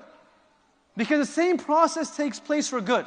You see something good, you make an intention, you make a plan, you commit to it, and you actually go ahead and what? do it when it comes to good. Ibn Qayyim rahimahullah says, one of the biggest differences that we can derive from the Quran, this is very important for all of us, one of the biggest differences that we can derive from the Quran between believers and munafiqs is the response time of a believer is instantaneous. And the response time of a munafiq is always with delay when it comes to good. A munafiq, does he pray or does she pray? Yes or no? Yes, they do. الَّذِينَ هُمْ عَنْ صَلَاتِهِمْ They just delay their prayer. But they get to the act. You know, sometimes you say, at least I did it. At least I did it is what a munafiq would say. A believer is instantaneous in his or her response time when it comes to an act of goodness. فَاسْتَبِقُوا الْخَيْرَاتِ Do it right away. Imagine being in that masjid when the Sahaba came and announced to those that were praying Asr Salat. While they were praying Asr Salat, a Sahaba came and announced that Allah subhanahu wa ta'ala has changed the Qibla from where you're facing in Bayt al-Maqdis. While they're praying Asr, the announcement is made that now the Qibla has become what? Makkatul Mukarramah, the Kaaba.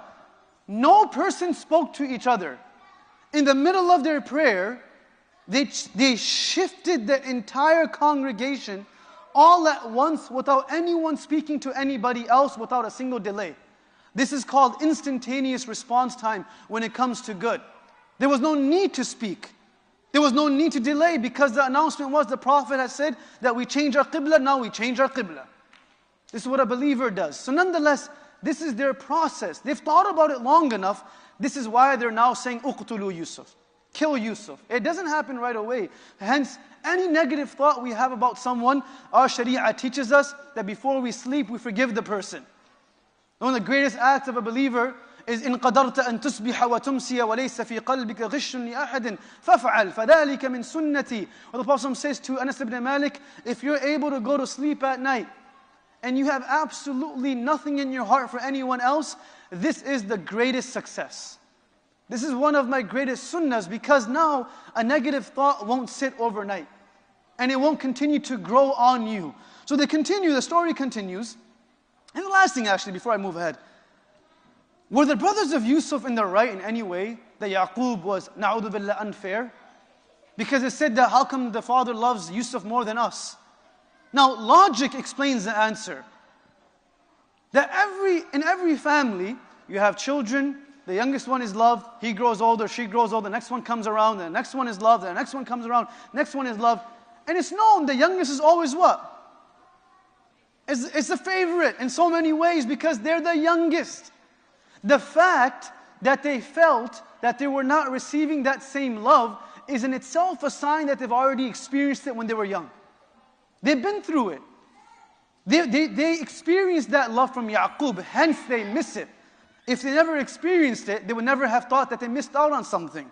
But now it's Yusuf's turn. Because now he and Binyamin are the youngest. So it's not okay to say that Yaqub, na'udhu billah, was unfair to his children. It was the natural progression of parenthood. That every child has their time, and the youngest one is the youngest one. And the middle one becomes forgotten. Right? And the eldest ones are always remembered, and the youngest ones are beloved. I'm about to spill my heart out to you guys. Right? I'm the middle one. Nonetheless, the story continues.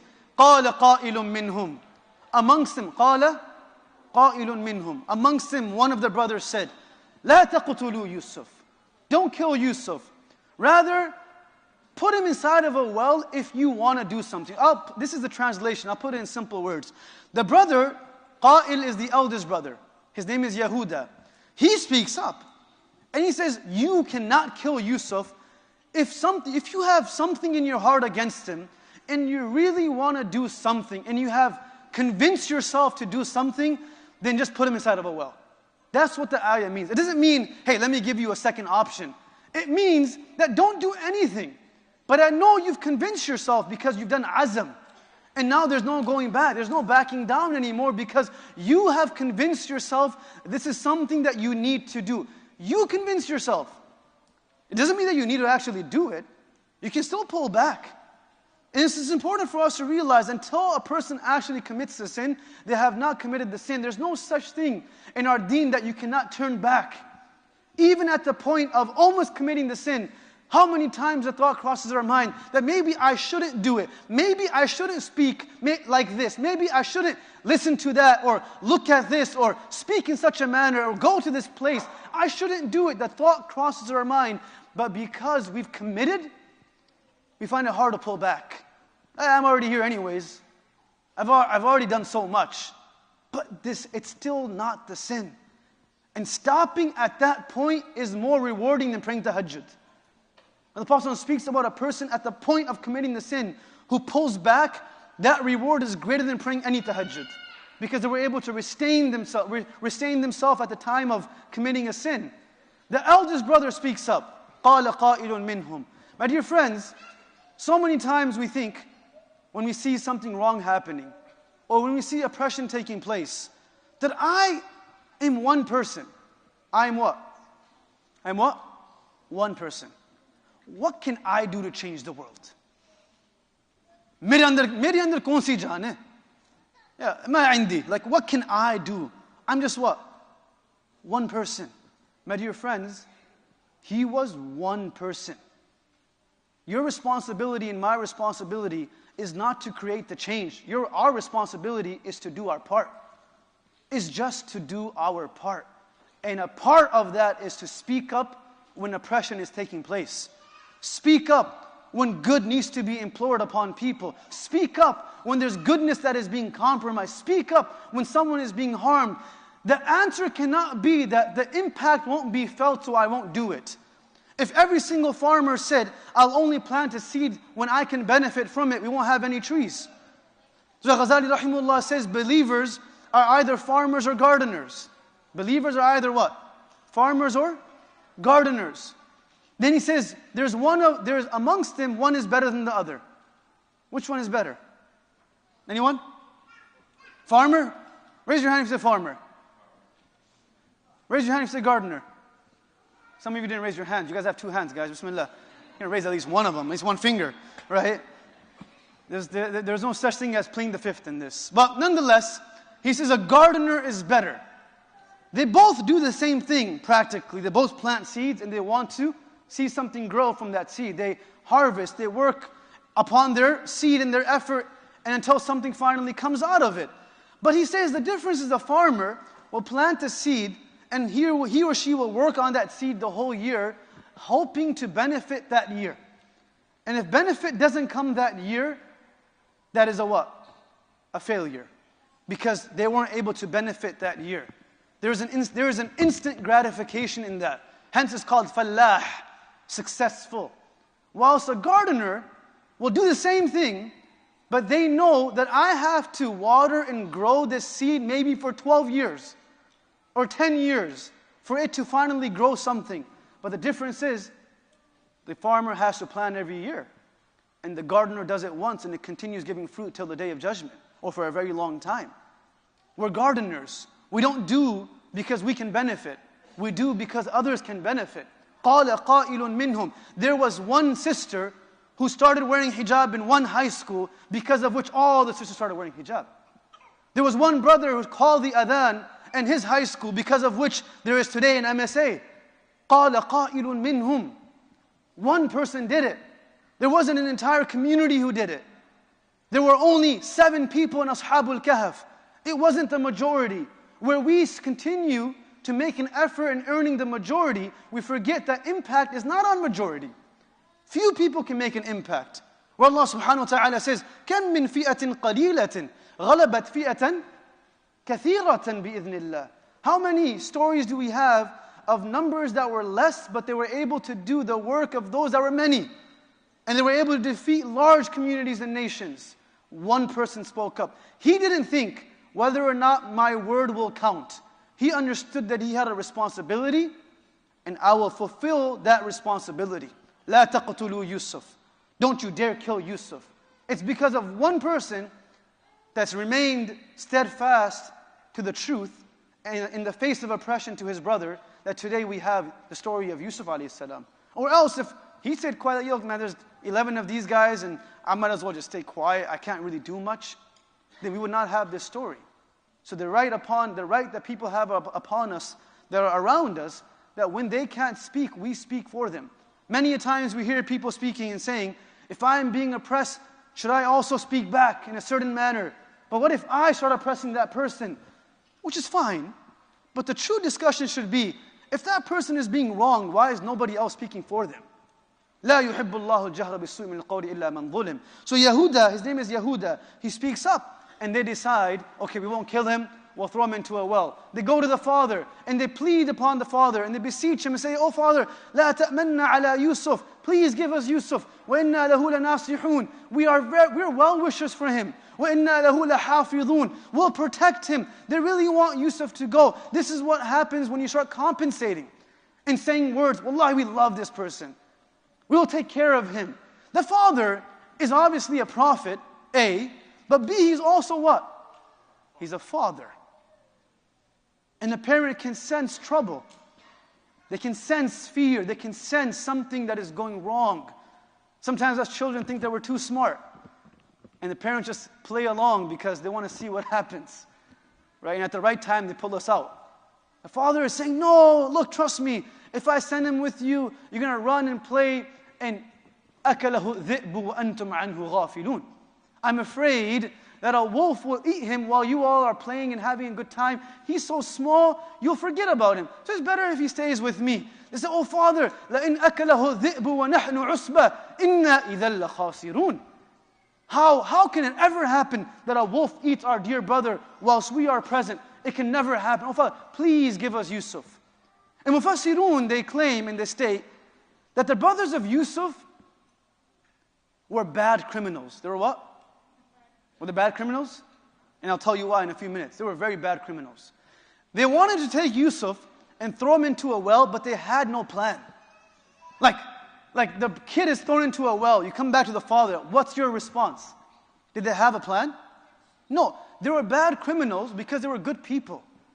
They were actually good people. You know, if someone says, I'm actually a good liar, that means they're a bad person. In comparison to someone saying, I'm a bad liar. Right? Like, it's oxymoronic, right? You can't be a good liar. That means you're a bad person. Right? Like, that's how it works. They're bad criminals. Mufassirun say, they had no plan. When the father said, I'm afraid that a wolf will eat him, light bulb clicked. They said, that's a pretty good way of putting it. So when we come back to our father, we'll use the same excuse. Hey dad, you were afraid about the wolf thing? That actually happened. This is why Ibn Hajar rahimahullah comments on this as well, and he says that no one needs to talk about the crime or the sin itself to deter people from it. There is not a need to express the details of a sin in order for people to protect themselves from it. Because at times they can actually attract a person towards that sin. You don't just speak about it. Imam Ghazali rahimahullah says, the adab, the etiquette of asking for tawbah, is not to illustrate your sin, it's to illustrate your weakness. Do you see Adam alayhi salam in his dua, even once, once, saying that we ate from a tree? What do you see? An expression of weakness, not a mention of a sin. Simply, ظَلَمْنَا أَنفُسَنَا. What is it? Oh Allah, I'm weak. I've oppressed myself. In the dua of Yunus, which is one of the most famous du'as, what do you see? That prophet, the dua of that prophet is what? La ilaha illa anta subhanaka inni kuntu. Do you see him saying, oh Allah, I was supposed to stay with my nation. I got overwhelmed, I left. Ya Allah. No, because the moment you explain your sin, sometimes in your mind you're able to justify it. So the greatest way of seeking repentance is not to explain the sin. Ya Allah, I did this and this. We are not a Christian community. There's no such thing as what? A confession. There's tawbah. There's no Holy Father, I did this and I did that. Holy Father's back there thinking, what about, this guy? They don't pay me for this. There's no confession. There's what? An expression of weakness. There's an acceptance of a sin. I have committed a mistake. Imam Ghazali rahimahullah actually says, one of the fears of saying the sin is كَيْ يَتَلَذَّدُ بِهَا. Sometimes a person can start wanting to do it again because they're saying it again. So the best way to kill it is to not speak about it and just express a weakness. So nonetheless, he said it. And the kids jumped on it. فَلَمَّا ذَهَبُوا بِهِ. So they went with Yusuf alayhi salam. أَن يَجْمَعُوهُ فِي غَيَابَةِ الْجُبِّ. And they decided to throw him into a well. This is the first low, and then we're going to go a little quicker. As they leave Yusuf alayhi salam, they take him up the hill. They went to the well. يَجْعَلُوهُ فِي غَيَابَةِ الْجُبِّ. They decided to throw him into a well. And the story abruptly ends. The story abruptly ends. In this entire story, what is the climax? What is the climax? In this part of the story is what? Throwing the child into the well. But in the story, the climax is not mentioned. What is mentioned is that they agreed upon throwing him into a well.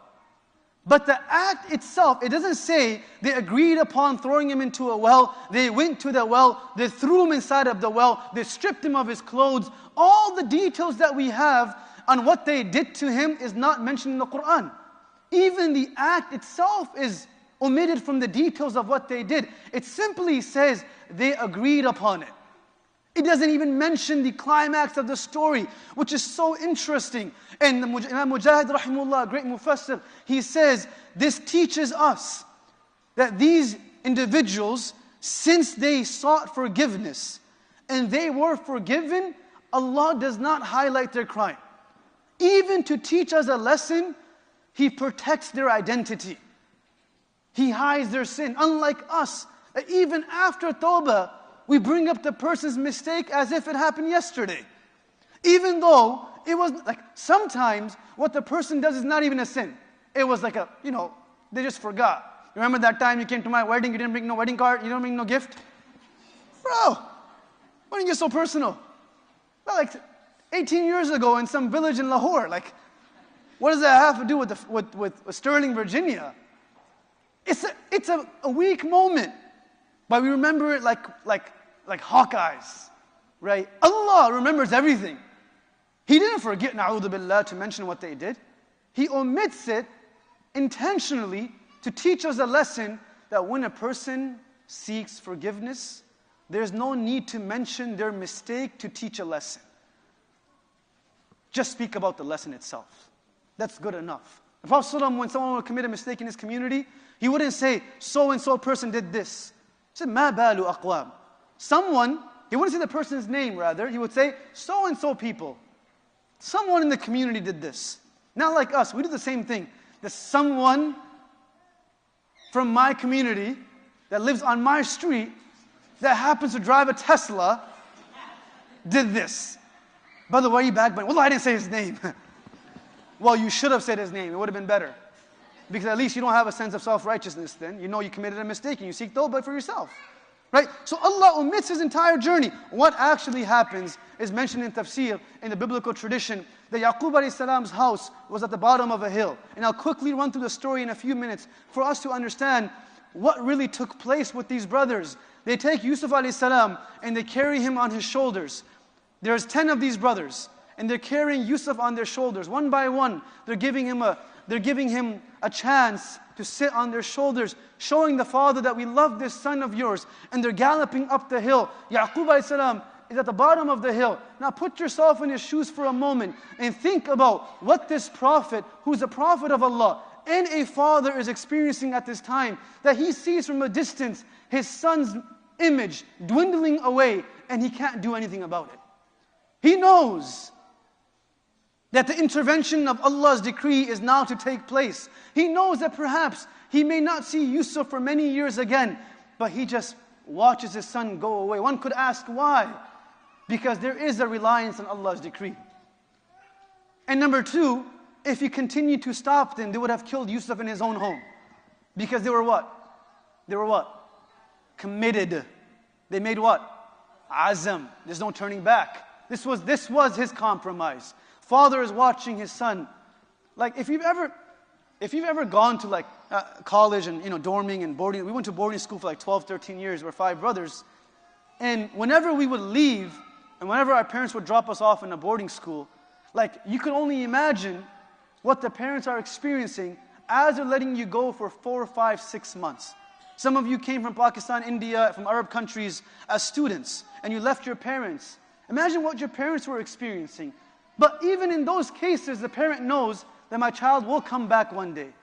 Imagine the unknown of Yaqub alayhi salam, that I'm just watching him go away. Something is about to take place, but you have to respect the decree of Allah. And as they get to the point of the top of the hill, where the vision of Yaqub has now been stopped. There's a barrier, now they can't see because the hill is there. The brother takes Yusuf and he drops him to the floor.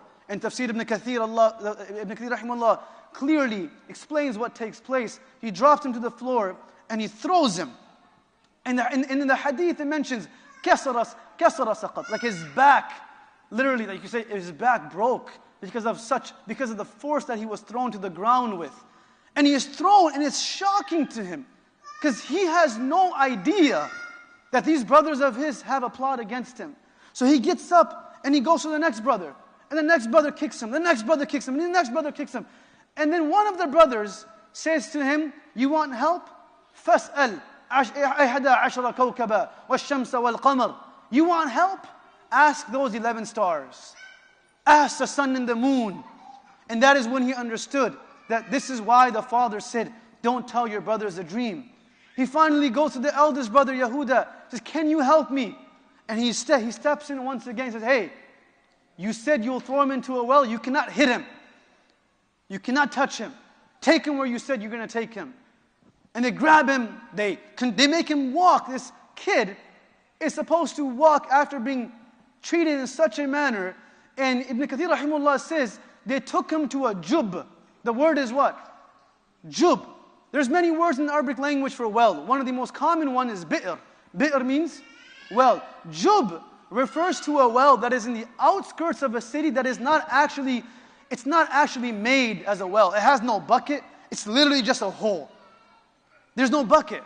Because a normal well would have its own bucket. It's like going to a gas station and having to fill up a red thing and then put the red thing inside of your car, because it's not really set to be there for everyone. It's like one of those gas stations that are in the middle of nowhere, right? It doesn't have everything. This well is far away from the city. And the reason why they took him there is because they wanted the travelers to pick him up, because if anyone of the city saw him, they would know that that was Yusuf. They take him to the well, they make him walk, they take his clothes off, and as they throw him into a well, as they start preparing to throw him inside of the well, the brother starts speaking up. The young boy says to the brothers that, ما أجبت أباك. What will you tell your father? وما تجيب أباك. What response will you have for your father? إذا سألك عني. When he asks about me. You know my father loves me. You want to love your father and you want your father's love? What will you experience? What type of love will you be able to experience after he knows what you did to me? What are you going to say to him? Sometimes you want to earn someone's love, but we actually harmed them. This is what these brothers did. And they say to him, Faskut, remain quiet. And they throw him inside of the well. And of course the story continues where Jibreel alayhi salam comes down and he holds him and he puts him into a corner of the well. And he continues to speak to the brothers. He says, oh my brothers, when you sit together on the dining table to eat with the family, you remember that you had a younger brother that is sitting in a well that has no food and nothing to drink.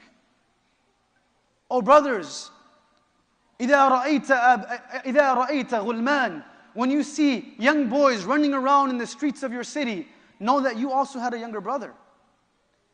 When you go to sleep at night and you have comfortable beds, remember that your brother is just sitting in this well and hoping to remain alive. You remember that, oh brothers. And as he's saying this, Jibreel alayhi salam comes and he says to him, Allah subhanahu wa ta'ala has ordered you that now you will not ask from them, you will only ask from Allah subhanahu wa ta'ala. Now you only ask of Allah. You don't ask of these people. Jibreel alayhi salam was asked, what was the quickest you ever came down to this earth? He said the first was when Ibrahim was being burnt in the fire. And the second was when Yusuf alayhi salam was being thrown into the well. And there's no coincidence that they were both given a shirt. Ibrahim was given a shirt from Jannah. And Ibn Abbas in one narration says that same shirt that was given to his grandfather was given to Yusuf inside of that well. That same shirt. And that shirt will come back up in the story. These youngsters go back to their father. وَجَاءُوا أَبَاهُمْ عِشَاءً يَبْكُونَ. They come to their father at nighttime because it's easier to hide your guilt. Sins are committed at night. The night is a time for the devil. This is why the Prophet says, "La samrata ba'da al-isha." After Isha is not for a believer. We sleep after that time, or we engage with something of goodness. They come back at night crying, yabkoon, acting as if they've just suffered the greatest loss of their life. This is why it's important to understand, not every teardrop is a sign of sadness, and not every smile is a sign of happiness. It's just the reality of life. They're crying, but they're not really crying. And when they come crying, the father says to them, وَأَيْنَ ثَمَرَةَ فُؤَادِي وَقُرَّةَ عَيْنِي? O my children, where is the fruit of my heart? Where is the coolness of my eyes? I don't see Yusuf. And as he's asking, the children are not responding. And he turns to each and every one of them. And he says to them, وَأَيْنَ ثَمَرَةَ فُؤَادِي وَقُرَّةَ عَيْنِي? Where is the fruit of my heart? And in different languages, there's different ways to imply love for your own children. In Urdu, they say, dil ka tukra. Arabic, ثَمَرَةَ فُؤَادِي وَقُرَّةَ عَيْنِي. The child that would bring happiness to me. Where is my son? And the brother says, يا أبانا إنا ذهبنا نستبق وتركنا يوسف عند متاعنا فأكله الذئب. A wolf ate him. The moment the son says a wolf ate Yusuf, فغش يعقوب. Yaqub falls unconscious. If anyone has experienced the trauma and the tragedy, or the difficulty rather, of telling a father about the death of his child, it's something that no one should ever have to experience. I recall my elder brother having to be the one to tell my father that his youngest son has left this world. There is no veneer that you can place upon that to make the blow become easier. There is no cover that can ease the wound of that arrow. There's nothing. فَغَشَّ يَعْقُوب. فَغَشَّ يَعْقُوب. And they wake him up. And he says again, hey, I'm asking you, where is my son? Like how a father, when he hears about his son, he would say, no, that can't be true. Mera beta kahan hai? Where is my son? And they say, look, a wolf ate him. فَغَشَّ يَعْقُوب. He passes out again. He passes out 3 times. And in one narration after he comes back to his senses, he says, okay, if a wolf ate him, where is his shirt? At least give me his shirt so I can have something to attach myself to. If anyone has lost a loved one, they know the type of benefits that could be found in keeping pictures, in keeping a pair of clothes that loved one used to wear, and not selling the car that child used to drive, keeping the binder that the kid used to write in, keeping his phone so you could look at his text messages that he sent to you. You pin him on top of your WhatsApp so every day you can see his name. You make him your screensaver so every morning you can see his face. Imagine not having that. And Yaqub says, well, at least give me his shirt so I can have something that can bring relief to me. And the children don't have a shirt. They go back quickly. جاءوا على قميصه بدم كذب. They bring a shirt that they put inside. They slaughtered a goat or a ram, and they put the shirt inside of that, a kabash, and they bring the shirt back to the father. The father knows this is the shirt of who though? Yusuf. He says, ما أعجب هذا وما رأيت ذئبا أحسن من هذا قبل ذلك. I have never experienced a better wolf in my life than this wolf. What an intelligent wolf. What a kind, ما رأيت أرفق من هذا. What a kind wolf. That it ate the entire body of my son, but did not tear the shirt. When you make azam for a sin, you don't cover your steps at times. Because you become so committed to fulfilling your desire that it doesn't matter who it harms, I'm still going to do it. But don't you know that your mother will feel bad? Don't you know that your spouse will feel hurt? but I'm committed to it. That commitment came from you without connecting to any frame of reference that actually matters. Even a child that's playing video games says that he or she is what? Committed. Commitment means nothing when it's not attached to a base that matters. Commitment is another way of saying this is what I like to do in my life. It's another way of justifying the weakness that we have. The shirt had no holes. The father says that, oh my son, I know you're lying. This shirt has no holes. Where are the bones? And the kid's like, oh, the bones. The wolf ate the bones too, oh father. He says, مَا رَأَيْتُ أَجْوَعُ مِنْ هَذَا. I've never seen a wolf more hungry than this. And what he's doing is he's letting them know, that stop lying to me. Stop it. In one narration, he says, bring me that wolf. And this is somewhat of a narration that is contentious, but it can be used for the sake of the story, where they bring a wolf, and they say, in Yaqub, the prophets have the ability to speak to animals. Yaqub says to the wolf, هَلْ أَكَلْتَ ثَمَرَةَ فُؤَادِي وَقُرَّةَ عَيْنِي. Did you eat my child? And the wolf spoke. And he says, إِنَّ أَبْدَانِ الْأَنْبِيَاءِ وَأَبْنَاؤُهُمْ مُحَرَّمٌ عَلَيْنَا. That the prophets and the children of prophets are haram for us to consume. We cannot eat you or touch you even if you were dead. You think we would eat your son? And the father at that moment realizes that there's no better response than what? فَصَبْرٌ جَمِيلٌ. A beautiful patience. A beautiful patience doesn't mean that your heart is not broken. A beautiful patience doesn't mean that you don't cry. A beautiful patience doesn't mean that you don't feel weak or just beat down, straight up, just beat in life. Sometimes that is the moment that you realize what فَصَبْرٌ جَمِيلٌ really means. If it meant that you don't cry, how was it okay for Yaqub to cry till the point that he lost his eyesight?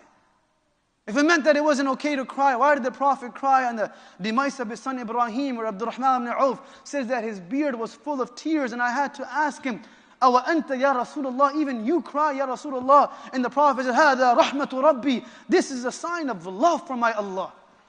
وَالْعَيْنُ تَدْمَعُ, and the eyes tear.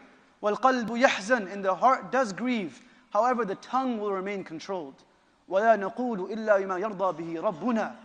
What does sabrun jameel mean then? If it doesn't mean that you shouldn't cry, if it doesn't mean that you shouldn't complain in some extent, what does it mean? Sabrun jameel has two parts. Number one, لا شكوى إلا لله. That you will not complain to anyone but Allah. You will complain. Complaining about Allah can be shirk. Complaining about Allah. Complaining to Allah is encouraged. That is a definition of dua, that you complain to Allah. When you complain to your friend, that is a sign that you love that friend. When you can vent to someone, that means that someone that you're venting to is close enough to you. When a person is able to complain and vent to Allah, that means they've built a relationship with Allah, that they can vent to Allah. Shikwa illa lillah. We don't complain to anyone but Allah because nobody else can do anything anyways. Only Allah can help at that point. That doesn't mean that we don't use the resources around us, but the ultimate complaint is to Allah subhanahu wa ta'ala. And number two, we do not question the qadr of Allah. Inna lillahi wa inna ilayhi raji'un is what we say. Allahi ma ata wa lillahi ma akhadh.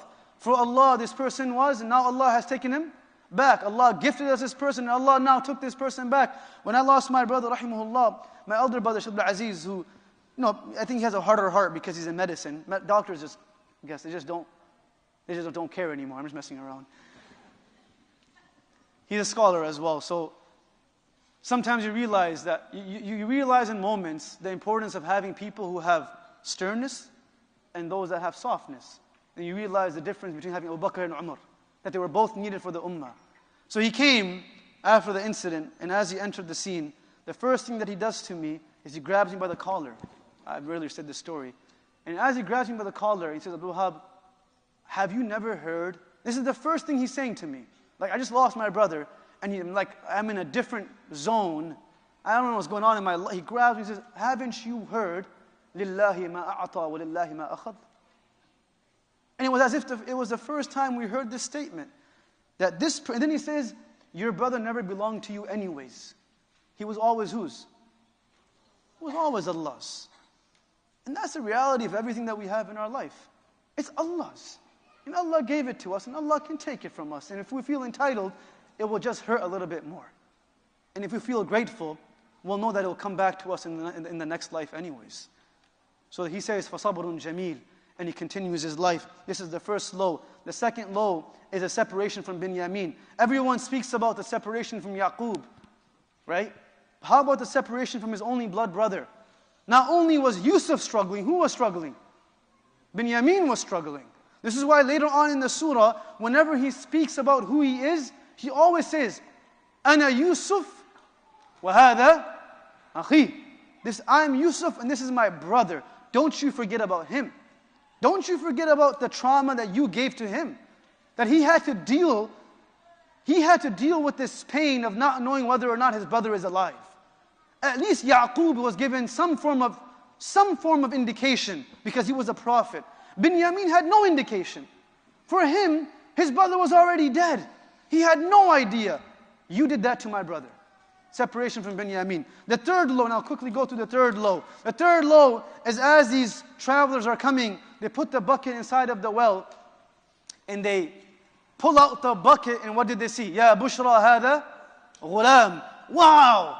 Why did it say Ya Bushra? For two reasons. Number one, no one puts a bucket in a well expecting a child to come out. So it's like, what?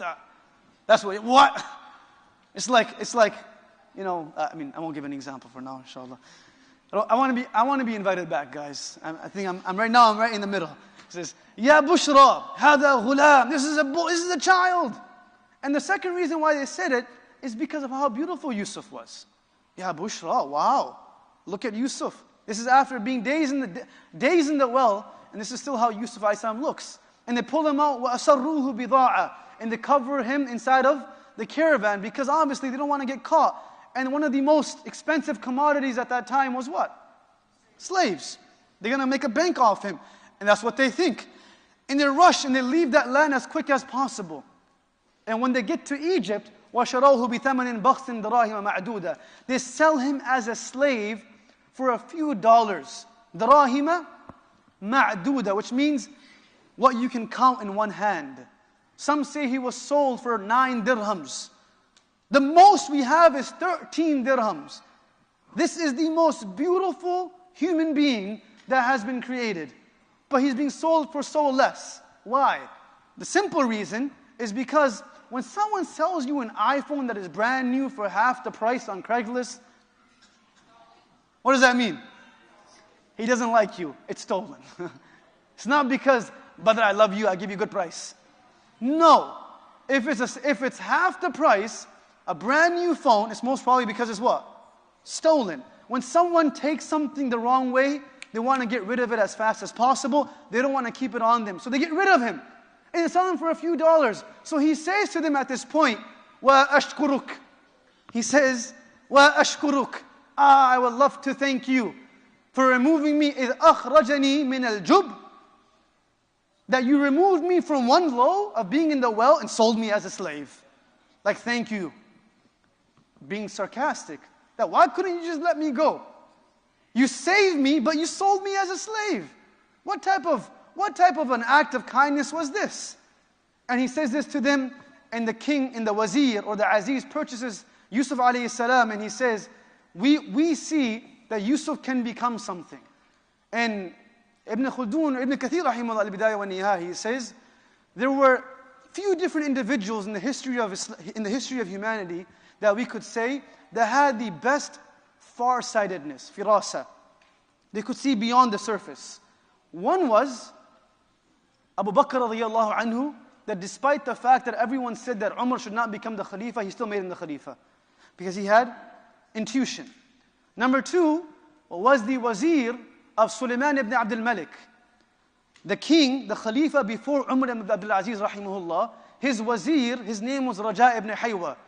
And his Wazir told him that if you want to save your face on the Day of Judgment, make this person the Khalifa.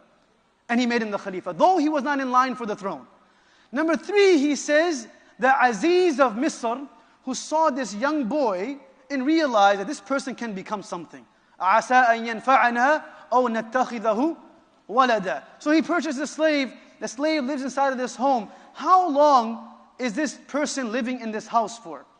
So you could say that he lived inside of this house for about 30 years. You could calculate anywhere between 20 and 30, because as a child he was 10 years old, and when he went to prison, we can say he was 33 years old. Not that the numbers matter. If they mattered, Allah would have what? Told us. They don't really matter. But for the sake of it, he lives inside of this home as, a worker in the house. He's treated very well. The king is very kind to him. But there's another challenge. What's the challenge now? وَلَمَّا بَلَغَ أَشُدَّهُ وَاسْتَوَى آتَيْنَاهُ حُكْمًا وَعِلْمًا. When he reaches the age of maturity, they say the age of 33. When he reaches the age of, the physical strength of a man or a human being is at the age of 33. The intellectual strength is at the age of 40. This is why in Jannah, we don't need to be smart. We just need to be strong. So Allah gives us the age of what? 33. Over there, don't try to claim you have intelligence. It doesn't matter. You already made it, inshallah. So 33 years old, and something else takes place. Where Zulaykha, the wife of this Aziz, tries to trap Yusuf alayhi salam. Before I continue the story, we know in life that burdens and trials can be seen as what? As blessings. Right? We say that every burden is actually a blessing. Every trial can become a blessing. You lost someone, you lost an opportunity. It's a blessing in disguise. Very rarely do we speak about the opposite. That blessings are also what? Burdens. Blessings can also be a what? A burden. They say in our terms, blessings are a curse. But I won't use that word. Blessings can also be a great burden. What is the greatest blessing that we have in our life as parents? We have what? Children. What is the greatest burden in our life? Children. The greatest blessing for a person who wished to be in med school is med school. But the greatest burden is what? Med school. So why do we say that I can't believe deen is a burden? Why do we make that statement if the known fact is that every blessing is also what? A burden. And the greater the blessing, the greater the burden. Deen is the greatest blessing. It will definitely come with a great burden. There is no way it won't come with a burden. A Sahaba came to the Prophet and said, Ya Rasulullah, inni la uhibbuk. Ya Rasulullah, I love you. And the Prophet says to him, فَانْظُرْ مَاذَا تَقُولُ. Watch your words. He says, what do you mean? I didn't curse at you. I said, I love you. He says, فَانْظُرْ مَاذَا تَقُولُ. Watch what you say. This is the third time. The Prophet says, okay, if that statement is true, then wait for challenges to come to your life like a stream of water comes down a hill. You can't stop it. And it will continue coming. But it doesn't mean that it's not a blessing. It just shows that it is a blessing. Sometimes we ask for a blessing and it's not given to us because the burden that is attached with it is too difficult for us to handle. Because every blessing comes with a burden. And maybe the other person who's been given the blessing can handle that burden. What was Yusuf alayhi salam's greatest blessing? This is my point. What was Yusuf alayhi salam's greatest blessing? His beauty. His greatest blessing was his beauty. All of these challenges that came to him came because of that blessing in his life. The brothers were jealous because he was beautiful. He was only sold as a slave because he looked good. If he didn't look the way he looked, no one would buy him. Zulaykha only challenged him because of his beauty. Sometimes a blessing isn't given to us because the attached burden that it definitely will come with is too difficult for us to deal with. Maybe that job wasn't given to me because the burden that would come with that job in my deen would be overwhelming, so Allah didn't give it to me. Allah didn't give me that thing because the burden that comes with it could be too overwhelming. Every single burden that Yusuf alayhi salam went through, you cannot subjectively say, objectively, clearly, without a bias, say it was because of his beauty. But Allah gave him the ability to deal with it. Every blessing comes with challenges. Zulaykha comes to him. She closes him into a room, locks him down. He runs away. As he runs away, the famous story, where as he's running away, the king opens the door, the Aziz opens the door, sees his wife, sees his young slave, his servant that he loved so dearly, running away. Of course Yusuf is beautiful. Zulaykha is behind him. And the wife says instantly, look at what he does to you. Look at what this person who you love so much and who you trusted does to you. What should be his punishment? What should be? So she spoke up first. It's not always the person who yells the loudest is right. That's not the case. That is deception. It's not always the person who speaks first is correct. That's not the case. She spoke first, but she was wrong. Yusuf alayhi salam says, no, hiya rawadatni an nafsi. I'm telling you, it was her, it wasn't me. I didn't do anything. A child spoke up. وَشَهِدَ شَاهِدٌ مِّنْ أَهْلِهَا. And he became the arbitrator. What did he say? إِنْ كَانَ قَمِيصُهُ قُدَّ مِنْ دُبُرٍ. If his qamis is ripped from the front, min qubul, that means he is lying and she is what? Truthful. And if the shirt is ripped from the back, that means she is lying and he is what? Truthful. My dear friends, why did the child simply not say what? What could he have said? What could he have said? What would have been the logical thing to say at that moment? She's wrong. It's very clear that she is lying and she attacked Yusuf. Look at his shirt.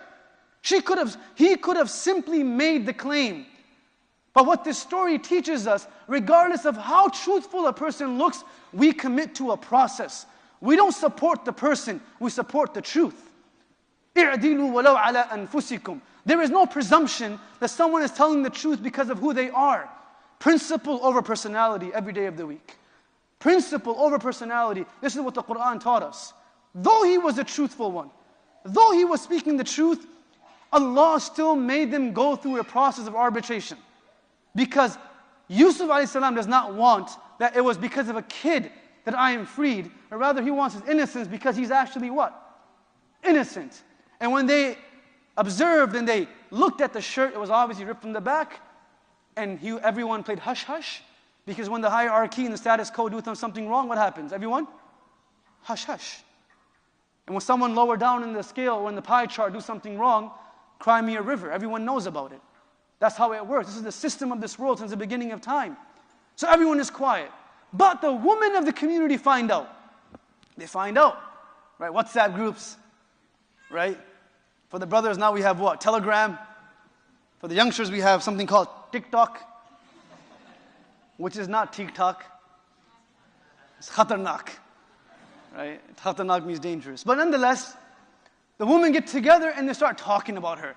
And you don't like people talking about you. Like oh man, Zulaykha, she got infatuated by her slave.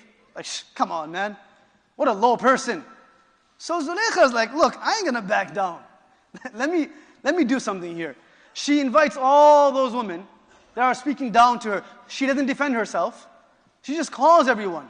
She gathers them all. And when she gathers them all, أَتَتْ كُلَّ وَاحِدَةً مِّنْهُنَّ سَكِينَةً. She gives each and every one of them a fruit, an apple, and then she hands to them a knife, a sakin. And she tells you, Yusuf doesn't know what's going on. Yusuf is still her slave. He has to oblige to her commands. As he's waiting there outside the room, and the people are waiting inside the room, she says to Yusuf, "Ukhruj alayhinna." Please come out. And as he comes out, what do they say? قُلْنَا حَاشَ لِلَّهِ مَا هَذَا بَشَرًا. No, this is no what? This is no human being. إِنْ هَذَا إِلَّا مَلَكٌ كَرِيمٌ. This must be a noble angel. This is no human. This person is too beautiful. And they ended up cutting the apple to the point that they what? قَطَّعْنَا أَيْدِيَهُنَّ وَقُلْنَا. They cut their hands. I'll speak about that. They cut their hands and they said, this is not ain't no human. My dear youngsters, if you go for a proposal and that's not the response that you get, you should walk out. Right? But rather, truthfully, if that's a response that you expect, you're in trouble. There's only one Yusuf. And this is him. Nobody else. Right? قَطَّعْنَا أَيْدِيَهُنَّ. They cut. Rather, it would be like, حَاشَ لِلَّهِ. This is not a human. This is shaitan. Who is this guy? But nonetheless, they cut their hand. So people speak about this in interesting ways. How did they cut their hand? The whole hand was cut. That's not what it means. I'll give you a simple example. When I was younger, when we would come back from boarding school, our teachers would say, always help your mother. So one day we actually took that to heart. Like, I got to help my mom. She's in the kitchen. I said, Amiji, I want to help you. She almost like, said, what? Like, you know, you're in disbelief because you never expected this. I said, you want to help me? She said, yeah, please. I said, no. I said, no, I want to help. I really want to help. She gives me an onion and she tells me to cut it. Bismillah, I want to help. So I take that knife while mother is doing 5 things at the same time. I mean, they're superwomen, right? I take this one knife and one onion, I cut. And I cut my what? My hand. Because I don't know when to stop. I go all, and next thing you know, I have a cut. And it's a small cut. But what do I say to my mom? I cut my hand. I cut my hand.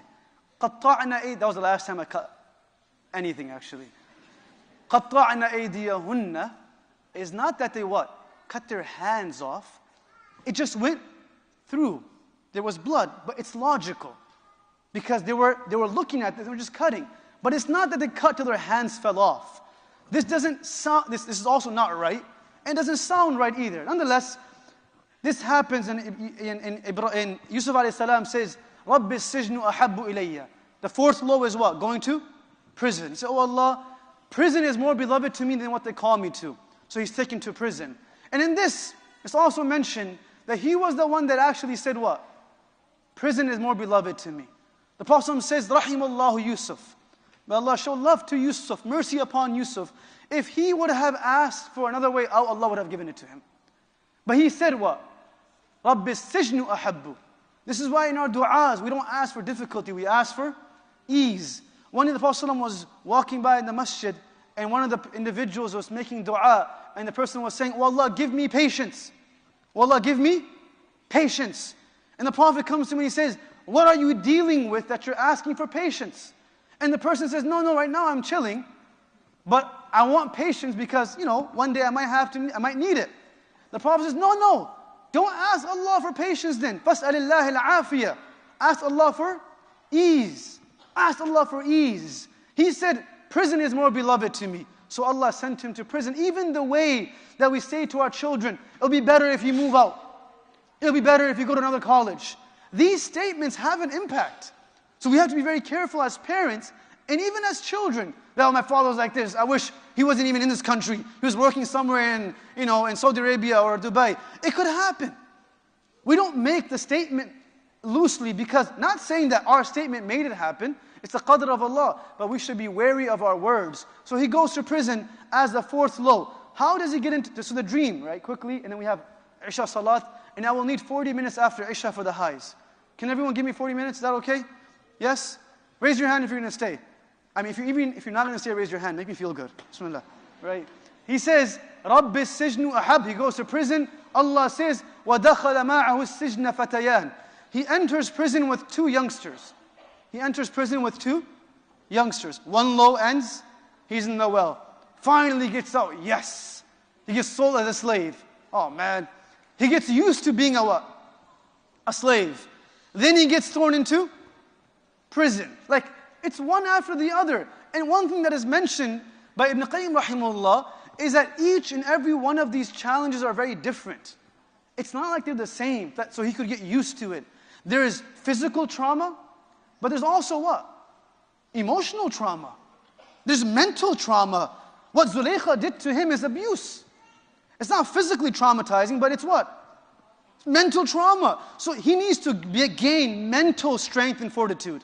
Not just physical strength. He's going through different types of struggle. And now as he gets to prison, he enters prison with 2 youngsters. 2 youngsters. Why is that important? I'll quickly give you the reason why and then we'll move ahead. In America, in our judicial system, in our civil system, sometimes they take you to court together because they call you what?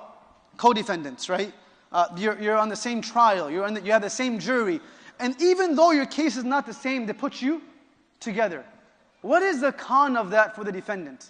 The con is that if one person looks incriminating, the other person also looks what? Incriminating. And that's why they do it that way. So this youngster, دَخَلَ مَعَهُ السِّجْنَ فَتَيَانِ. They can't just go to the prison and say Yusuf is going inside. They have to show that he was what? In the wrong. So they placed him with 2 youngsters. And youngsters normally do commit mistakes. And they put him into one trial. And those two youngsters are young. Yusuf is also very young. They say, "Oh, well, maybe all these guys were messed up." And they go to prison. So they crafted a strategical plan to send him to prison. Because even in a corrupt society, there's still a due process. So he enters prison with these two youngsters.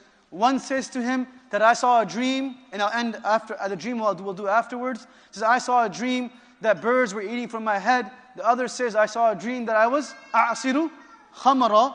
I was taking grapes and making them into wine. And they both, فَيَسْقِي رَبَّهُ خَمَرًا, and I was giving it to my king. They both ask about the interpretation, and Yusuf a.s. discussion begins. That discussion that he had with these two people, for me, is one of the most important parts of the surah. What he said to them was very unique. They asked him for an interpretation, and he did something else. What did he do? We'll talk about it after Salat, inshallah. We'll see you guys after Isha, inshallah. Jazakallah khair. May Allah bless you all, inshallah. After Isha, we'll continue for the last 40 minutes. Assalamu alaikum wa rahmatullahi wa barakatuh.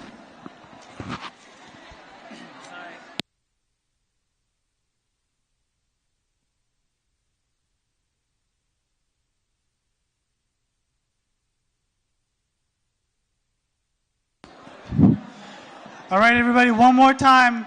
We're gonna reset the stage back for Salah, and then after Salah, inshallah, we'll ask you to refrain from making your sunnah so we can actually get things back together.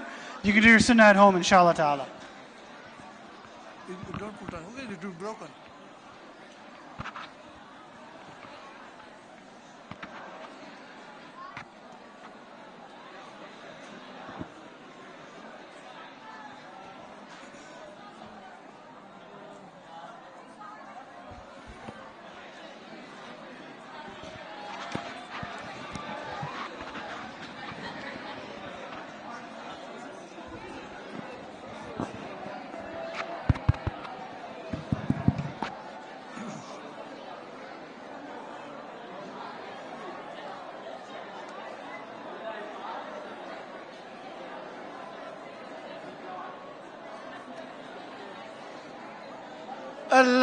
الله أكبر الله أكبر الله أكبر الله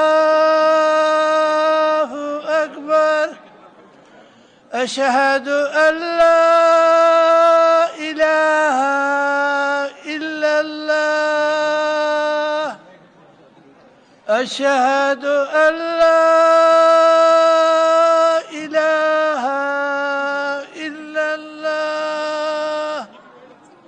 أشهد أن محمدًا رسول الله أشهد أن محمدًا رسول الله حي على الصلاة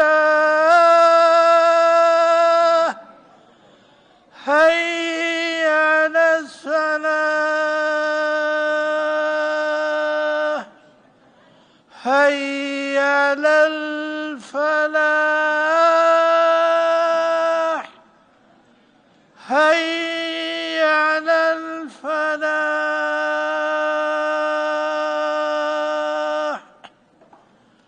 الله أكبر الله أكبر لا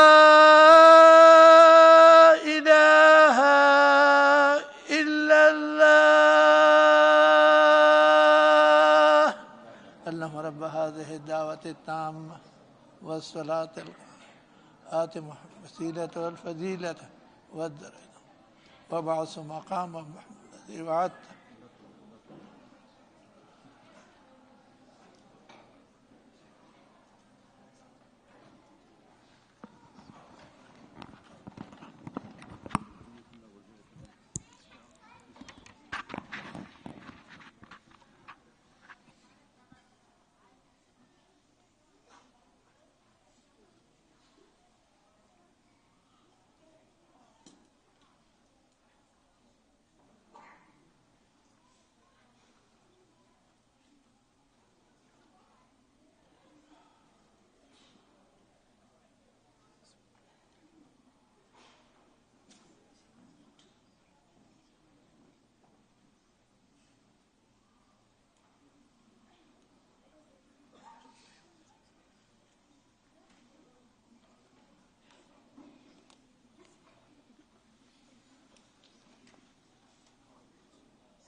They're like this. Okay. So after the event, off. And then what? Hang it? Okay, great shot. Okay. I won't leave it on the floor. I'll hang it up and then I'll turn it off. Okay. It's fragile, right? Yeah, very good. Later, shot.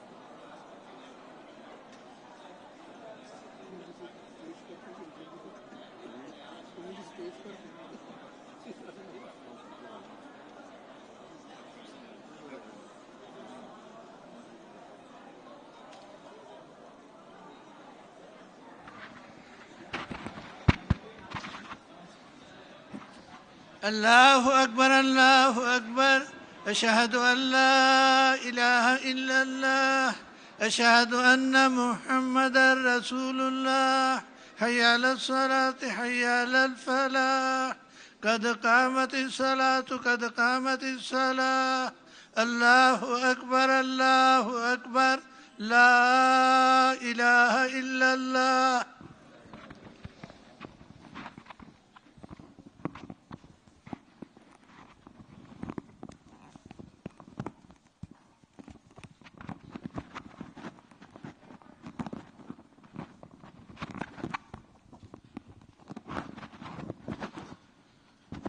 Still istaqimu. Please ensure the rows are straight and the phones are silenced.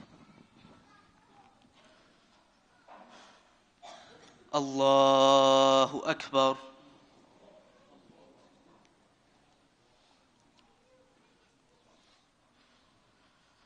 Alhamdulillahi Rabbil Alameen. Ar-Rahman Ar-Rahim. مالك يوم الدين إياك نعبد وإياك نستعين اهدنا الصراط المستقيم صراط الذين أنعمت عليهم غير المغضوب عليهم ولا الضالين.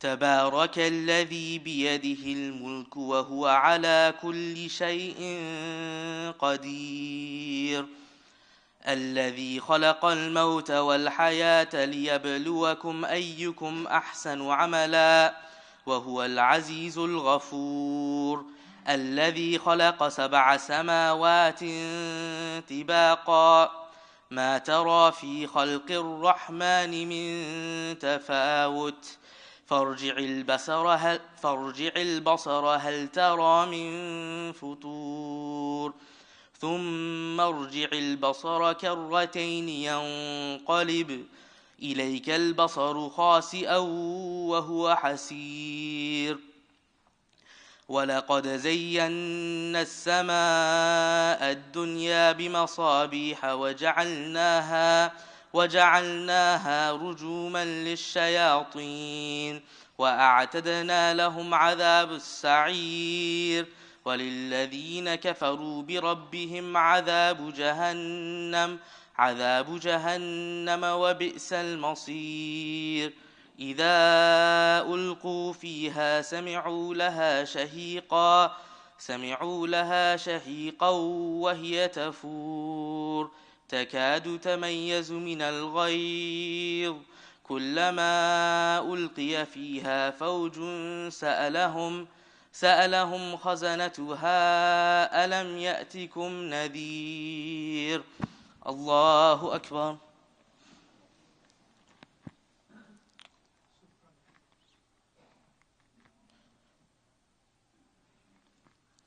سمع الله لمن حمده. الله أكبر.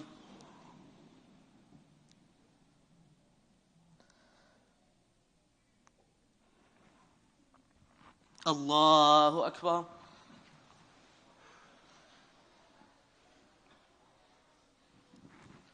الله أكبر.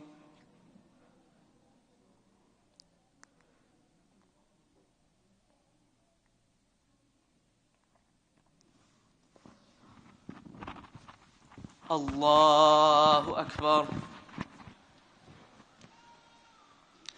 الحمد لله رب العالمين الرحمن الرحيم مالك يوم الدين إياك نعبد وإياك نستعين اهدنا الصراط المستقيم صراط الذين أنعمت عليهم غير المغضوب عليهم ولا الضالين.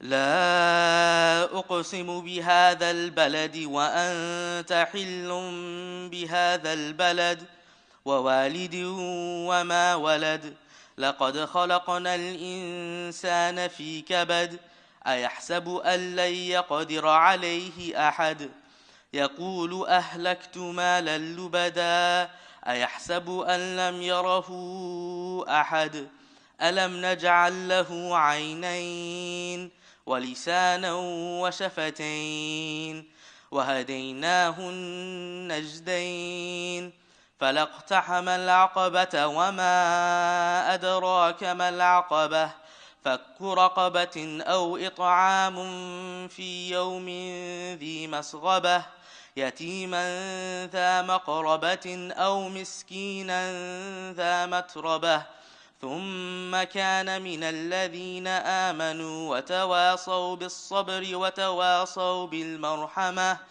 أولئك أصحاب الميمنة والذين كفروا بآياتنا هم أصحاب المشأمة عليهم نار مؤصدة. الله أكبر.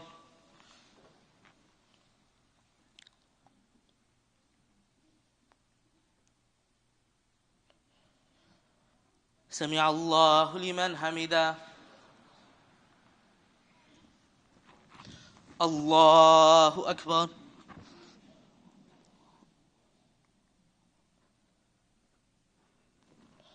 الله أكبر. الله أكبر.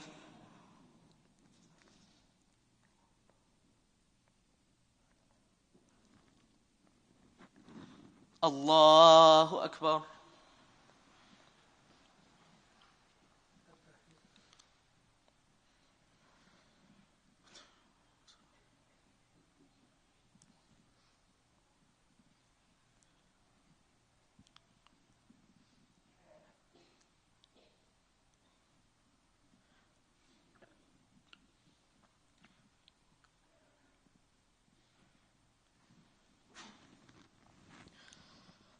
الله أكبر.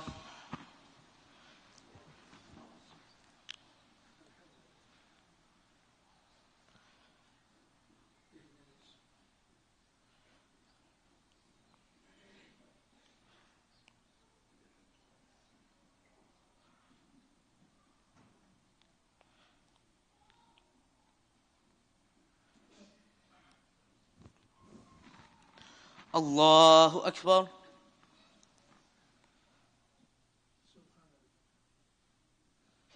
سمع الله لمن حمده. الله أكبر.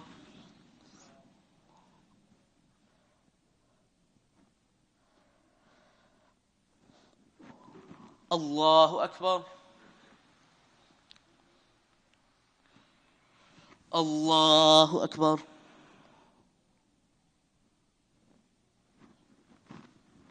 الله أكبر.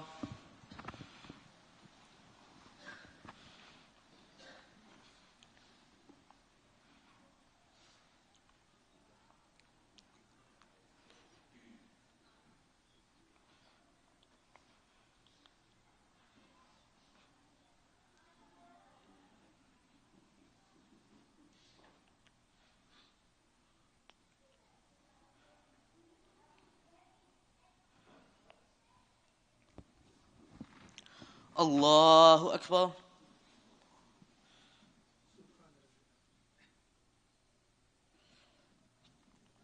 سمع الله لمن حمده. الله أكبر.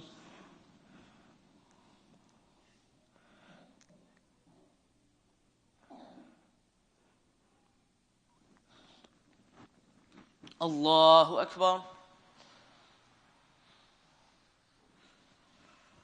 الله أكبر.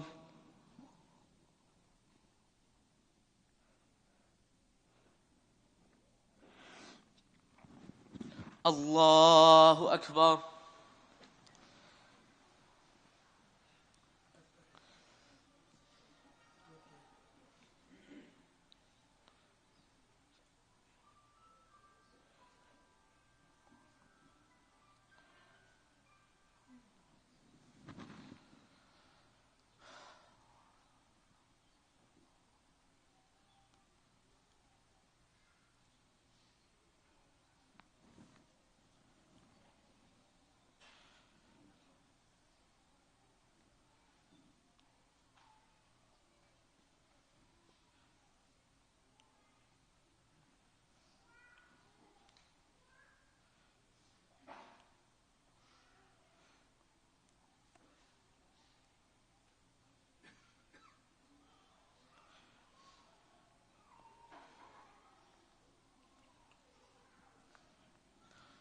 السلام عليكم ورحمة الله. السلام عليكم ورحمة الله.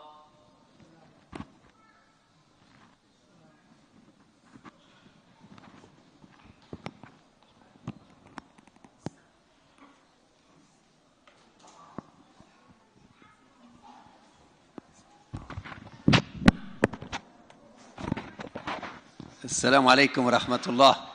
So we welcome our dear brother Mufti Abdul Wahab Wahid and his staff.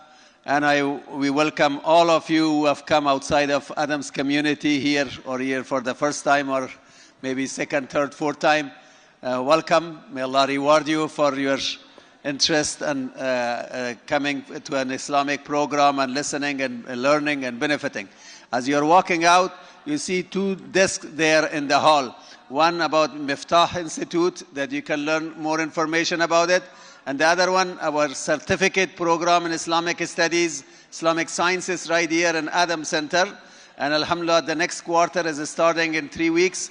And the next quarter will be having 4 very important classes. One class about inner dimensions of worship. And second class about comparative religion. Third class about contemporary issues and topics of Islam and Muslims these days. So we have very, very important classes, and you all, I'm sure, will be interested. Please stop by the desk outside in the hall and get information about all these classes and opportunities that Adam Center is offering. Jazakumullahu khair. We have a, do we have any khatra? Okay. So the program will continue right after praying Sunnah, inshallah. Before Sunnah? Okay. After Sunnah. So please pray Sunnah and then inshallah the program will continue.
Assalamu alaikum, everyone.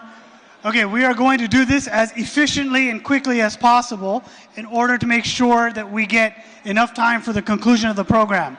I'm going to ask the brothers, especially those who are not praying, please shift over again to my right-hand side, your left-hand side, and let's set up the barriers again as they were before Isha.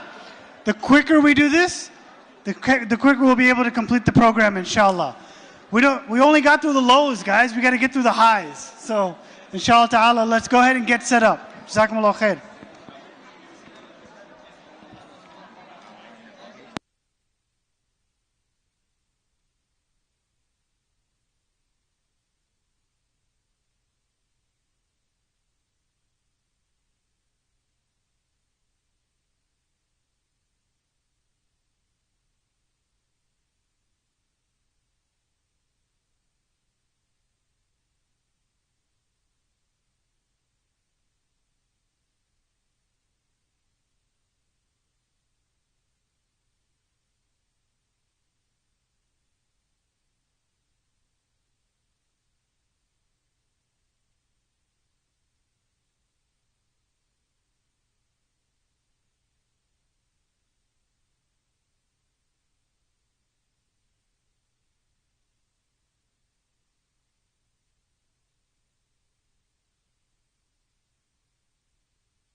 All right, Bismillah ar-Rahman ar-Rahim. Let's get everyone situated, inshallah ta'ala.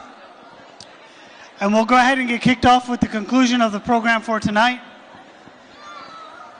أعوذ بالله من الشيطان الرجيم بسم الله الرحمن الرحيم الحمد لله رب العالمين والصلاة والسلام على سيدنا محمد وعلى آله وصحبه أجمعين. As a reminder, for those that are leaving, there are 2 tables outside. One of them has information about Miftaah. Please pick up information on your way out. The other has information about the Qurtuba certificate program. The certificate program with our local scholars who are teaching here. So we encourage you, inshallah, to register for those. And without any further ado, we will go ahead and begin with the highs from the story of Yusuf alayhi salam.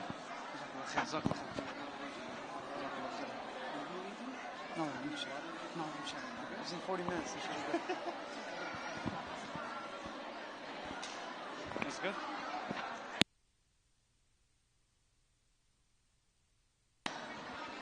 Assalamu alaikum wa rahmatullahi wa barakatuh.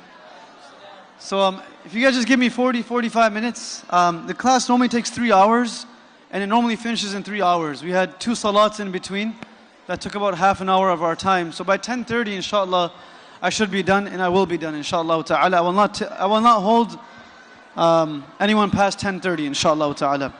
Bismillah ar-Rahman ar-Rahim. So we stopped off, inshallah, if everyone can just ease up and give me some time. And I promise when you come to Michigan, I'll take care of you too.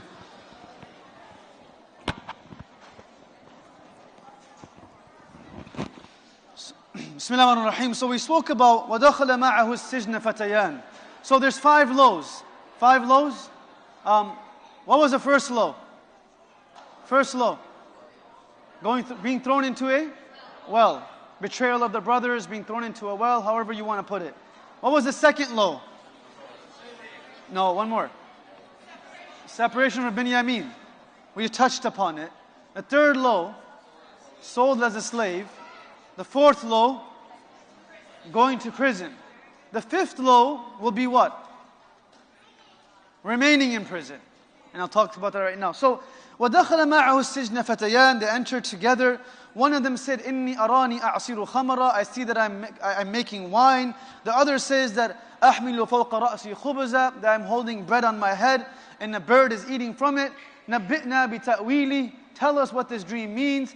إِنَّا نَرَاكَ مِنَ الْمُحْسِنِينَ. We see you to be amongst those that excel. Muhsinin. Amongst those that are kind. Amongst those that are always excelling in their fields. A muhsin generally is used for every quality. But generally, muhsin is for 2 things. Ihsan in worship and ihsan in character. ihsan in worship and ihsan in character. This is inna naraka min al-muhsinin. We see you to be a good person.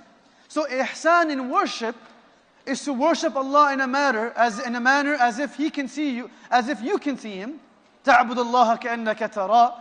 And if you can't reach that level, at least that He can see you.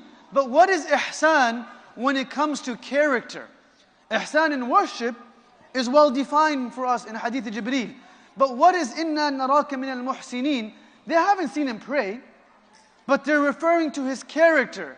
Ihsan in character is to do good for someone even if they do bad to you. That's ihsan. And if you do good to someone because they do good to you, that is not ihsan, that is being reciprocal. That is being equal. That is not ihsan. Inna naraka min al-muhsinin.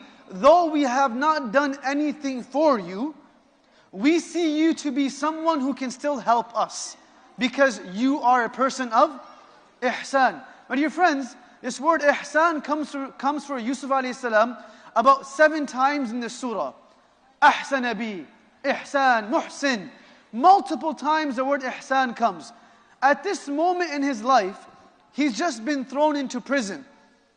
One of the lowest points of his life. And the people that are interacting with him, they're saying to him that you seem like a great person. Isn't that amazing?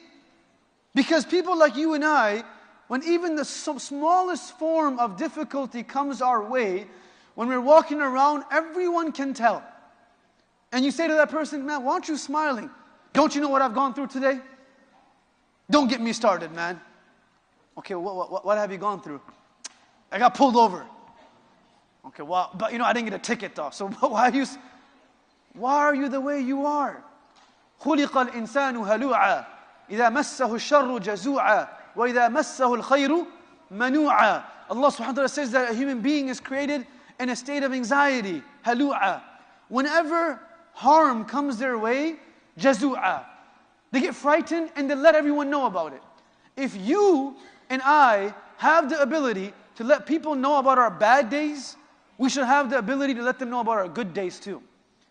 If you don't include someone in your happy moments, don't be surprised if they don't feel included in your hard moments.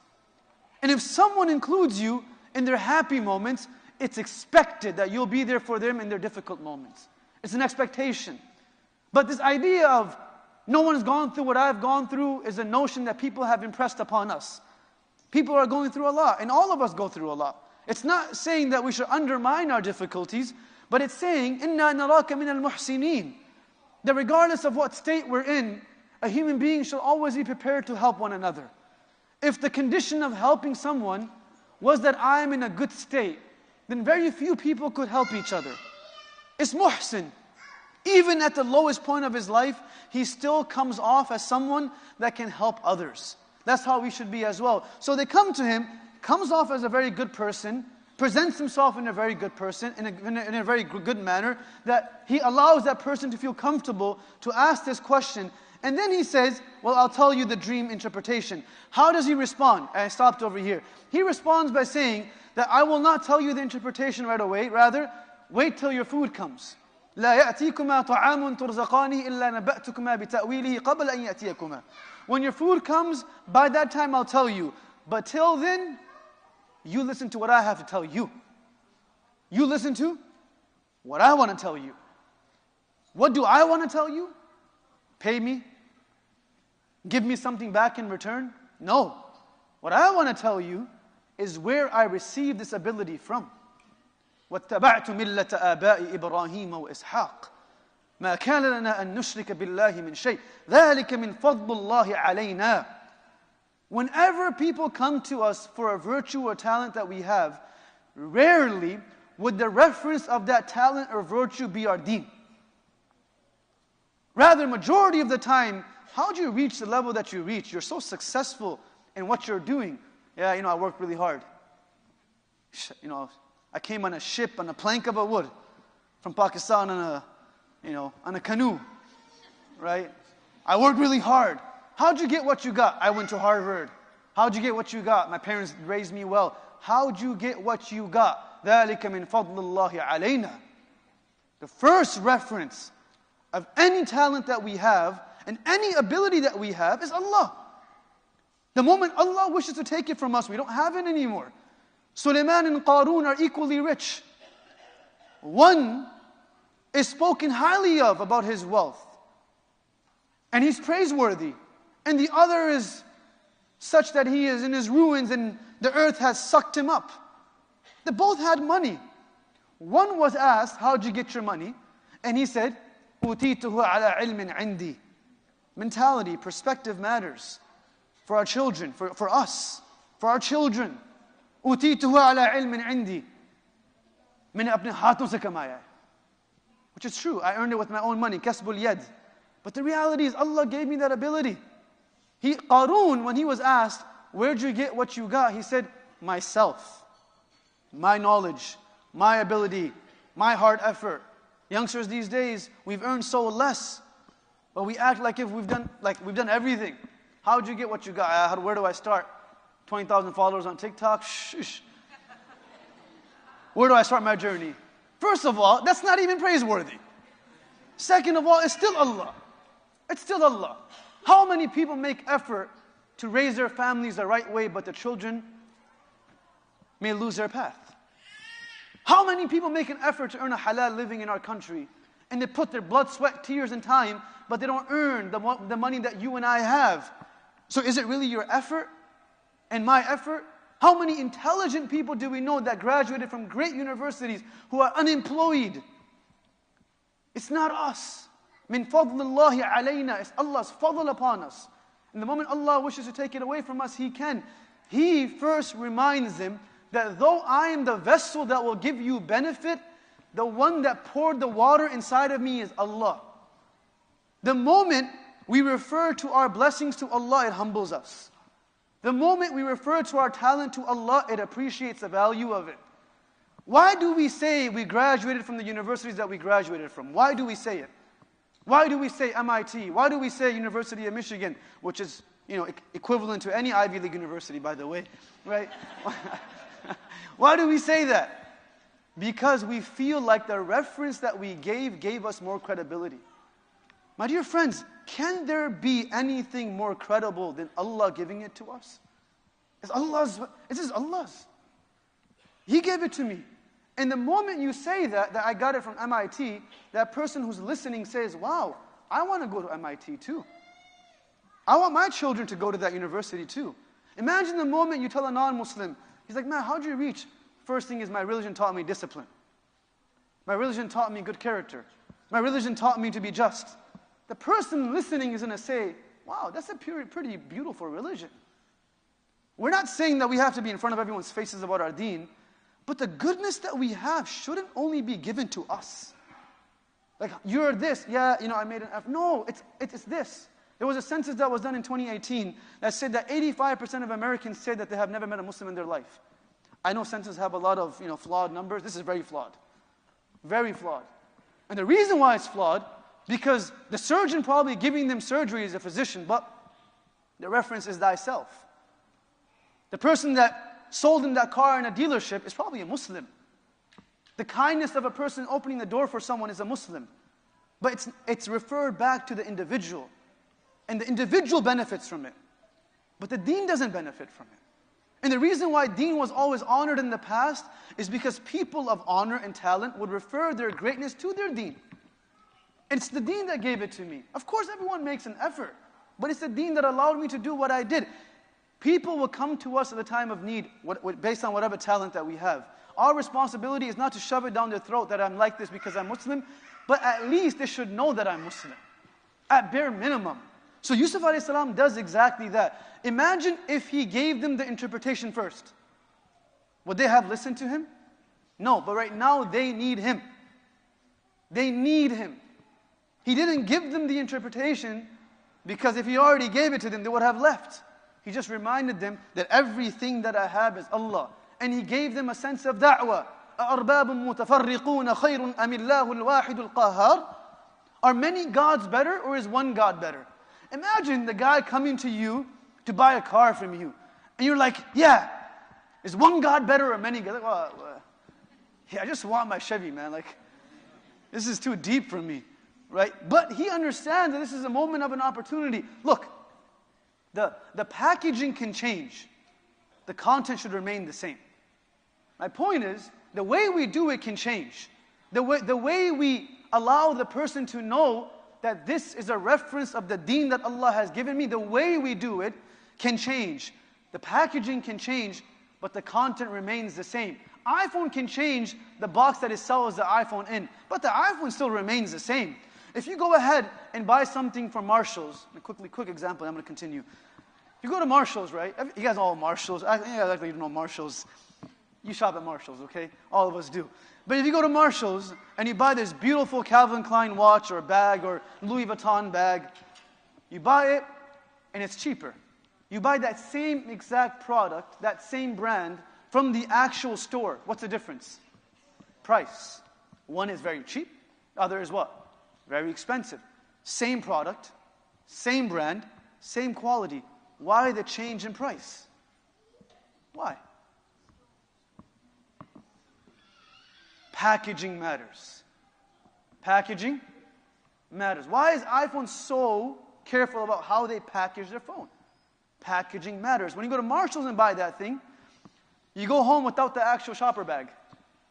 And the husband or the wife or the friends ask, where'd you buy it from? Who cares, man? It's Louis Vuitton, baby.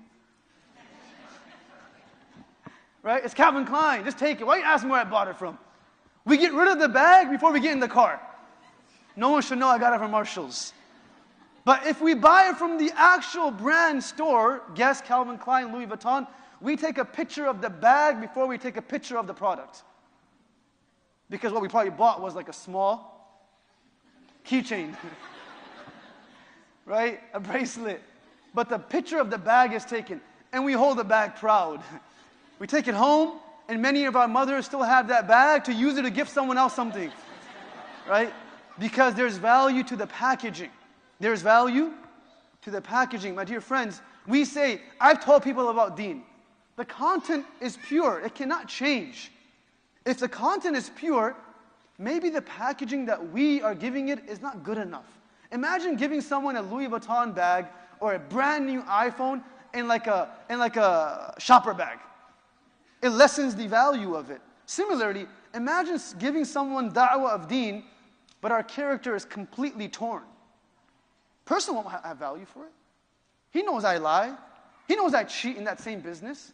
It won't work. Imagine if I fix the packaging and I give him that same pure da'wah, it's going to be impactful because that is the nature of something so pure. Everyone wants it. It's so pure. All we have to do is package it correctly. He does this after he finishes his da'wah and he gets what he wants out. Then he says, hey, here's your dream interpretation. Now you can get it. And he tells one of them that you are actually going to be, you're not only accused and incriminated, you'll be given the death penalty because you went against the king. And you saw yourself squeezing wine, you will be freed and your innocence will be shown. And you'll go back to your king and you will serve him again. And the person that he told, وَقَالَ الَّذِي ظَنَّ عَنْهُ أَنْهُ نَاجٍ مِنْهُ مَذْكُرْنِي عِنْدَ رَبِّكَ. The one that he told that you will be freed, he simply put it out there that, hey, you know when you go back to your king, right? You're going to go back. I'm the one giving you the glad tidings. Just let the king know about me. I'm a good guy. I'm an innocent person. You know I'm innocent too. Just mention him to me. Or mention me to him. That's all I care about. That's all I want from you. He says, of course, I got you. I'm my brother. At the time of need, everyone's your brother. Right? Everyone's your sister. Right? I got you. I'll take care of you. By the way, till this point, Yusuf alayhi salam, he's giving them all the da'wah. He interpreted the dream for them. No incentive. Ihsan means that you do something good for someone without hoping any return from it. It's the sad reality of a consumer society is even the small tokens of appreciation and kindness that we have for each other, we hope that we are reciprocated for it. Just the way it works. Very rarely, when was the last time I did something for someone without hoping for any return? Monetary or otherwise. That is ihsan. That there's no expectation of me doing it, and there's no expectation of a return from it. This is what you call ihsan in character. So nonetheless, when he says this, Allah subhanahu wa ta'ala says, فَأَنْسَاهُ الشَّيْطَانُ ذِكْرَ رَبِّهِ. Allah subhanahu wa ta'ala allowed shaitan to make him forget that Yusuf was in prison. When he got out, he started living his life. Yusuf remained in prison for another 7 years. This is the 5th low. He remained in prison. And he simply remained in prison. The Prophet says, Rahimallahu Yusuf. Allah's mercy be upon Yusuf. He should have went directly to who? Allah. Why did he go to that person for? And he was not in the wrong. Because naturally you're supposed to ask those that have access to people. But the mistake per se, and you have to be very careful in speaking about prophets, what was being identified as a mistake was that you should have first asked Allah, then ask the person. First ask Allah. When we were kids, when we would get sick, we would go to our father and say, my father's a physician. He would say, Abuji, I'm sick. He would say, did you make dua yet? Or like, brother, like, I'm sick. He said, no, first make dua. Abuji, I need money. He said, okay, first pray 2 raka'ah. Like, I mean, I'll do it, but I'm going to come back to you anyways. But the idea that was being crafted in our minds, first always ask Allah. I am here today, tomorrow I won't be here, but Allah is always here. If we know that Allah is always there, Hayyul Qayyum, then He is the first person that we can ask. Everyone else is secondary. Everyone else is replaceable. Allah is never replaceable. So if He is always present in the means of helping and giving us, we refer to Him first. And then we ask people. And that is the process that we have. I'qal wa tawakkal. Right? We tie our camel, then we ask Allah subhanahu wa ta'ala, we ask people for help too. He stays in prison for another 7 years. The story continues, the first high is beginning. And I'm going to go through the highs in 20 minutes. The first high is that he was taken out of prison. How was he taken out of prison? Because he helped someone that left prison. You understand what I'm saying? The only way and the only reason that he was taken out of prison is because the person who he helped remembered him when he needed more help. Right? So the fact that he helped that person without an incentive, it's reciprocal. It will always come back. It will always come back. Inna Allah fi auni al-abdi ma kana al-abdu fi auni akhi. Allah, the Prophet says, as long as you help people, Allah will always have help for you available too. So though he never asked him, the moment the king saw a dream of 7 years of greenery, 7 years of drought, 7 cows that were full of meat, and 7 that were very skinny, بَقْرَاتٍ سِمَانٍ يَأْكُلُهُنَّ سَبْعٌ عِجَافٌ, 7 skinny cows eating 7 fat cows. The king saw this dream and he went to his cabinet and he said, tell me what this dream is all about. They responded because they don't have divine help. They say, أَدَغَاتُ أَحْلَامٍ. This is nothing. This is not true. I don't want to spend too much time on this, but this is the exact same way scientists respond. When they don't have the facts and the theories that can prove it, they'll just say it's not real. What is a soul? I don't know what it is, so it's not real. The lack of knowledge isn't a proof that it doesn't exist. That's not how it works. They didn't have the knowledge for it, so they simply said, well, it's not real. It's not a real dream. It's not how it works. One of those people, which was the same wine bearer, he comes and says, no, I know someone who can help you right now. So ihsan always comes back. And this is proven. Ibn Qayyim rahimahullah says, if the ihsan doesn't come to you, it will come to your children. It will always come back. He says, I have a friend in prison. Please let me go to him. And he rushes back to Yusuf. And this is what he says. Yusuf ayyuha siddiq. Yusuf, oh truthful one, oh my friend. You know what happens when the same person needs you again? Hey, where you been, man? I've been in prison for the last 7 years. I've been right here waiting for you, brother. Where you been? I've been right here. I've been sick in the hospital. You never came to visit me. Where have I been? My family was struggling. I didn't have a job. Where have I been? You should have recognized that I wasn't there because you loved me. But the fact that my absence was not noticed is simply a sign that my presence didn't matter. The Prophet ﷺ noticed every single person missing in his congregation. To the extent of that lady who used to sweep the masjid. When she passed away, she was noticed even though she was not seen. And we don't notice people though we can see them. And we can only notice them when they can benefit us. And we become people that simply want to receive and never want to give. Whilst we are made as human beings because yadul ulya khayrun min yad sufla, we are givers. We are not receivers.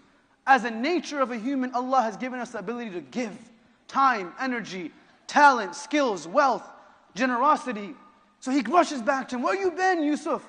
Please help me. أفتنا في سبع بقرات. And he relays the whole dream to Yusuf alayhi salam. If you and I were Yusuf, what would we say?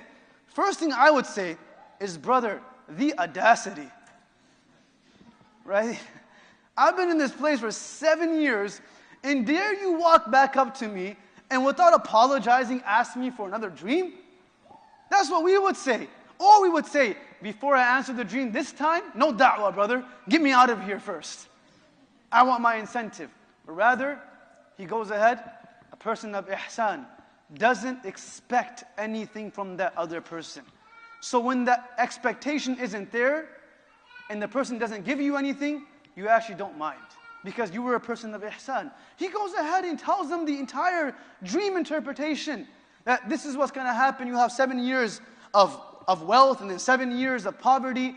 And then he tells them, فَذَرُوهُ, for the 7 years that you're receiving money, save it. So not only a person of ihsan will never give you only what you asked for. They will always give you more that you need.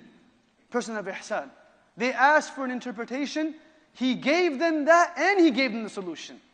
Person says, I need help with my car. One is to say, go to that mechanic. The other is to say, dear brother, let me take you there. That's ihsan. Ihsan is to always one-up that person's request. And mukafa, and being equal, is doing exactly what you were asked to do. That's how we are.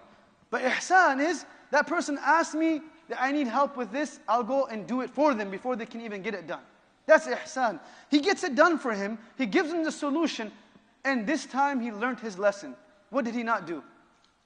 What did he not do, brothers and sisters? No. What? He didn't ask for what? Hey, tell the king about me. He learned his lesson. Like, I spent 7 years here, I got the point. I'm not going to ask again. He let him go. And Allah says, this is how I'll take care of you. When he leaves, when he goes back to the king, and he tells the king that, hey, look, this is what, وَقَالَ الْمَلِكُ ائْتُونِي بِي. The king says, okay, this person who gave you the dream interpretation, call him. ائْتُونِي بِي. فَلَمَّا جَاءَهُ الرَّسُولُ, the first high leaving prison. The messenger comes, he says, oh Yusuf, guess what? The king is asking you that you can leave prison and come to him. Like, my dear friends, think about being in such a situation where you're locked up. May Allah free all of those that are unjustly accused and imprisoned in our system. The system is supposed to help us but harm so many people. Right? Afia Siddiqui, all these brothers and sisters that we know in our communities are struggling, that they're in prison and they're unjustly accused and they're staying in prison for years. There's many of them as well, right? And their families suffer from it. But this is Yusuf alayhi salam. So if he's going to go through it, then who are we? Nonetheless, he goes to him and he says, imagine, hey, the president is giving you a what? A pardon. Presidential pardon is the hardest thing to get. President is giving you a pardon. He says, I don't want it. I don't want it. If it was you and I, we said, don't tell me twice. Even, it may be an accident, I'm still coming with you. He doesn't want it, why? Because he wants his name to be cleared.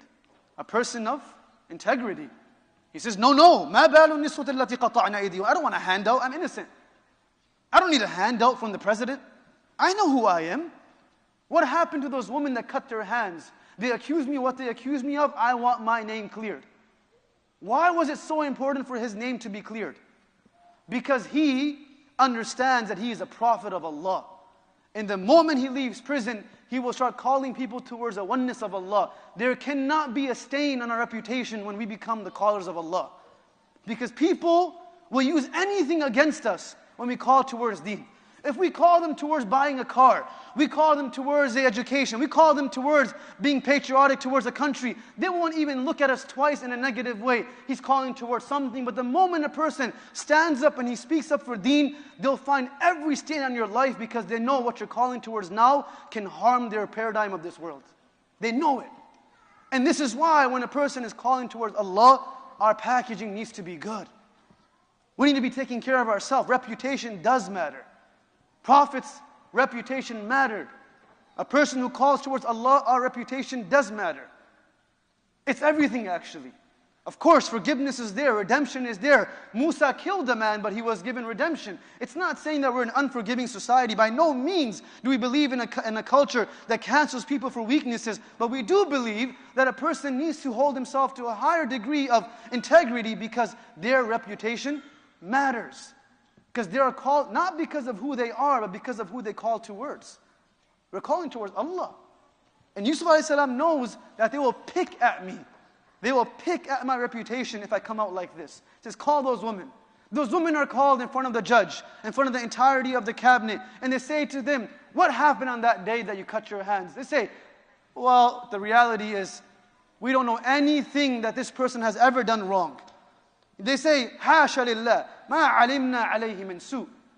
He's never committed a sin in front of us.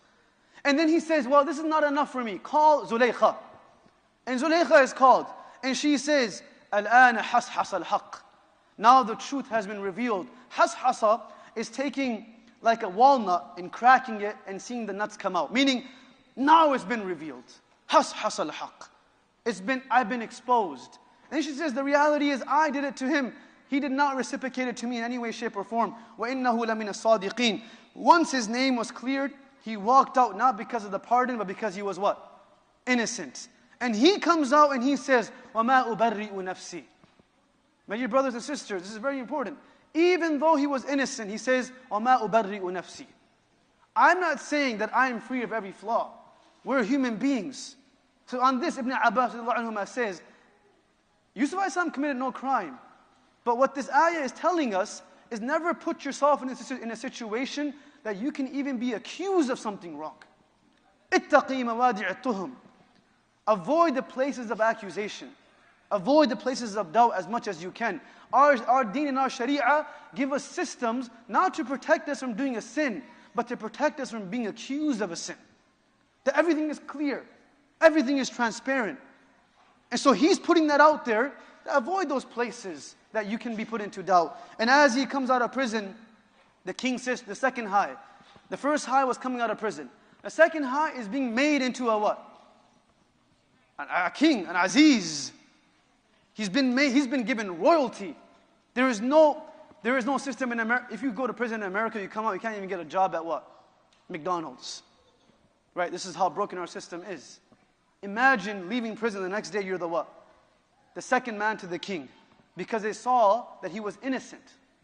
And this is why our deen always has redemption. If you're innocent, if you made a mistake, there's weakness, you said that you were wrong, ظَلَمْنَا أَنفُسَنَا will give you a second chance. So the king says to him, أَسْتَخْلِصْهُ لِنَفْسِي. I want you to work fully for me. The word ikhlas means to be sincere in what you're doing. The word istikhlas is only used once in the Quran. Only once. The word istikhlas means that you're not only doing what you're doing with sincerity, this is all that you're doing. What does istikhlas mean? This is all that you're doing. I'll give you a simple example.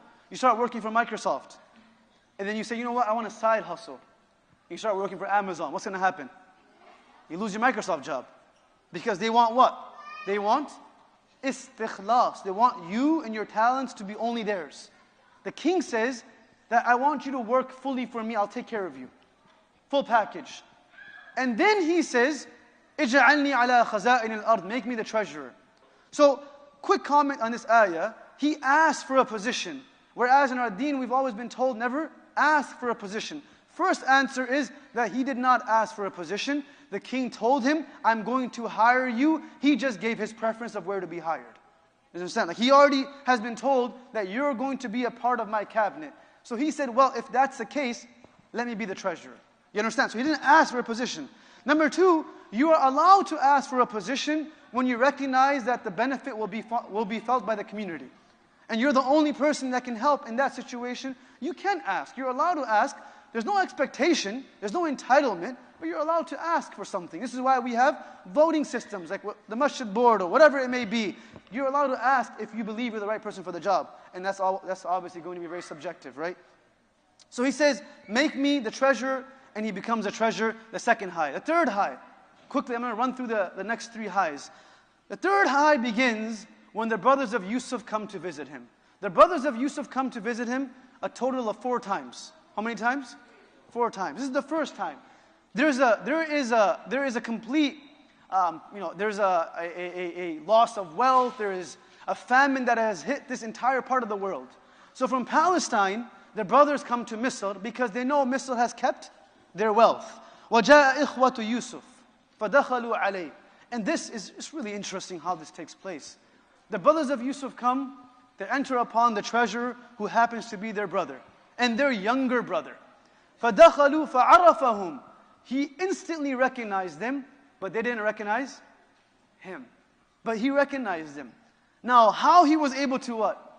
Control his words and just control his emotions shows you how patient he was. Get patience.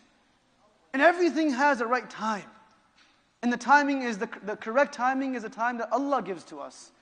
There's a word that is used multiple times in this surah, which the young brother recited in the beginning of the class, which is latif. Latif means subtle, subtle. What does that mean in this surah? Inna Rabbi latifun. Allah is very subtle in the way that He exposes His plan. He's not right in your face, right there. No, He's very subtle. He knows what's happening. وَلَا تَحْسَبَنَّ اللَّهَ غَافِلٌ عَمَّا يَعْمَلُ الظَّالِمُونَ. Allah knows what's happening, but He's subtle in His ways. He's not in your face about it. He comes in different ways, and before you know it, wow, Yusuf, you're the king. Subtle ways of doing things. So He recognizes them. He stays quiet. He says, they ask that we're 11 brothers, right? And we have our father with us, so give us a stipend for everyone. Like in COVID, there were stipends, but you have to show your dependence. So they're coming the same way. They're saying that there's 11 of us, so each one should be given the share. It's like a welfare state, right? So he says, but I only see 10 of you. Where's the 11th? He said, well, he's a young one. My father didn't want to send him. He said, no, ائتوني بأخ لكم من أبيكم. No, bring that brother as well. Bring that. Now you can tell how excited Yusuf is.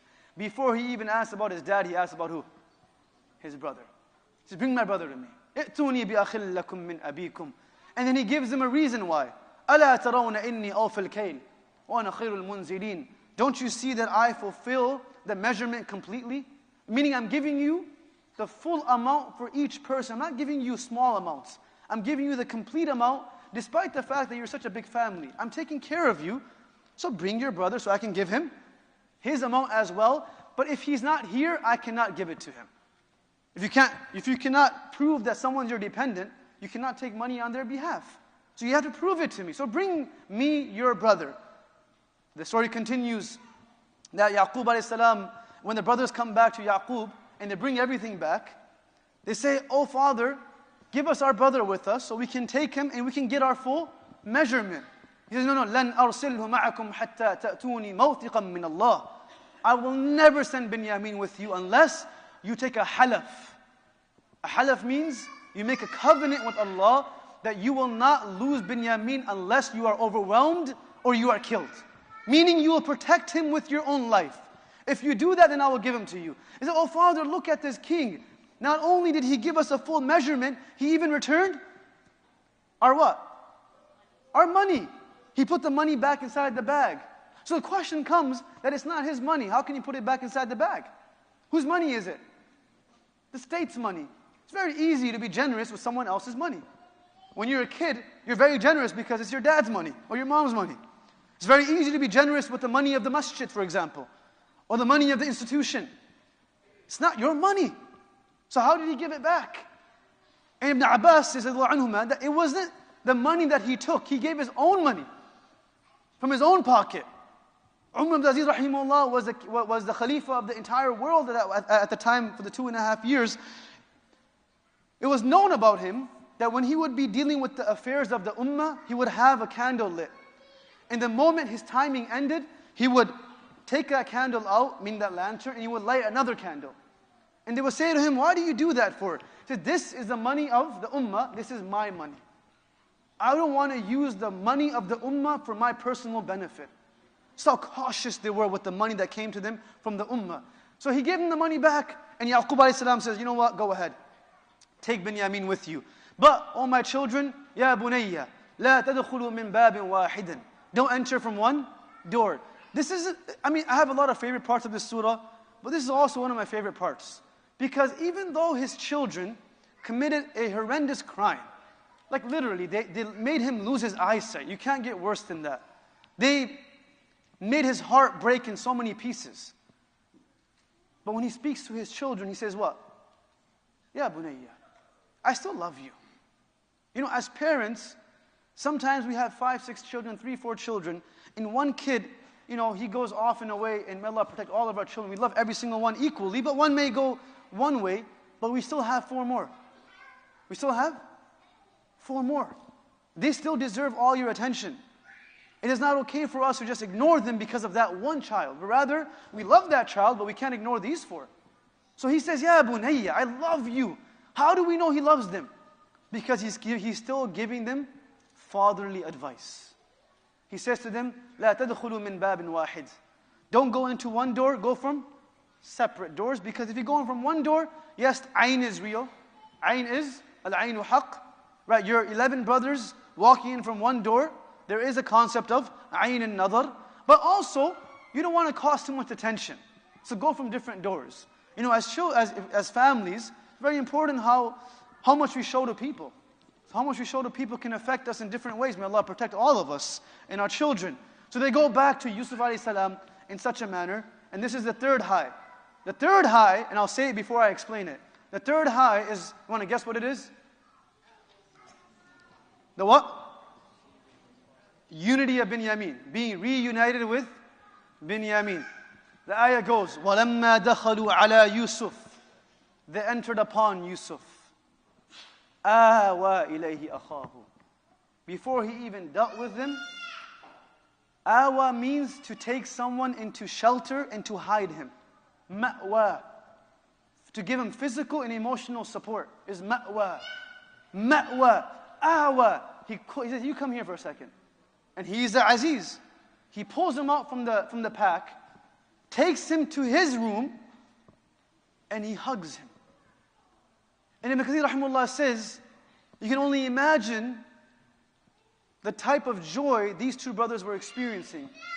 Where he says to Yusuf, where Yusuf says to Binyamin, قَالَ إِنِّي أَنَا أَخُوكَ. Oh Binyamin, I'm your brother. فَلَا تَبْأَ. I know you're thinking, what happened in the well? فَلَا تَبْتَئِسْ. Don't worry about it. Don't think about it too much. فَلَا تَبْتَئِسْ مَا كَانُوا يَعْمَلُونَ. Don't worry about what they did to me. I'm here now. I got your back. And Binyamin said, وَأَنْتَ Yusuf? Are you really Yusuf? He says, أَنَا Yusuf. I'm your brother. And the separation was almost 40 years. Yes. إِنَّ مَعَ الْعُسْرِ يُسْرًا. Difficulty will come with ease, but no, it's not always equivalent. It's not always the same. Al-Maghzali rahimahullah says, إِنَّ مَعَ الْعُسْرِ يُسْرًا. Difficulty is there, then ease comes. He says, well, usr is dunya in its entirety. And yusr is akhirah in its entirety. It's the way it is. Even the happy moments of our life that we see to be moments of joy, there's still difficulty in them. I wish this person was alive. I wish they were with us. I wish this happened sooner. I wish this happened when this person was alive as well. It's always usr. Yusr is for the akhirah. And they embraced and they hugged. And then he said, in other words, I'm never letting you out of my sight again. That's it. We suffer too much, now you and I will stay together. This is what you call love. Love that Allah puts in our hearts for one another, not only for our parents, for our siblings. And for those of you that are blessed with siblings, as much as we fight with our siblings, that is a blessing from Allah subhanahu wa ta'ala. Yes, in our culture we don't say things like I love you and so on and so forth, which is fine. Because words are cheap. Words are cheap. The Prophet in his entire life only told 2 men that he loves them. 2. Though every single companion felt that they were the most beloved to the Prophet. It wasn't because he told them, it was because he made them feel loved. The 2 men were one, Zayd ibn Haritha, his adopted son, and the second was Mu'adh ibn Jabal. 2 people. Everyone else felt loved though, because that's how he made them feel. Sometimes just saying it is a compensation of, it's a cop-out. There's effort that needs to be made for someone to feel loved. So nonetheless, he goes ahead and he says to him, you're going to stay with me. I'll take care of it. He said, but how? Don't worry, I got you. Just follow along. Just trust me. He goes ahead and the famous story, he has one of his cups put inside of the bags of Binyamin, And he says, the announcer says, where is the cup of the king? نَفْقِدُ سَوَاعِ الْمَلِكِ. And the brothers come back and say, we are not robbers or stealers, we're good people. We're good people, we will never steal.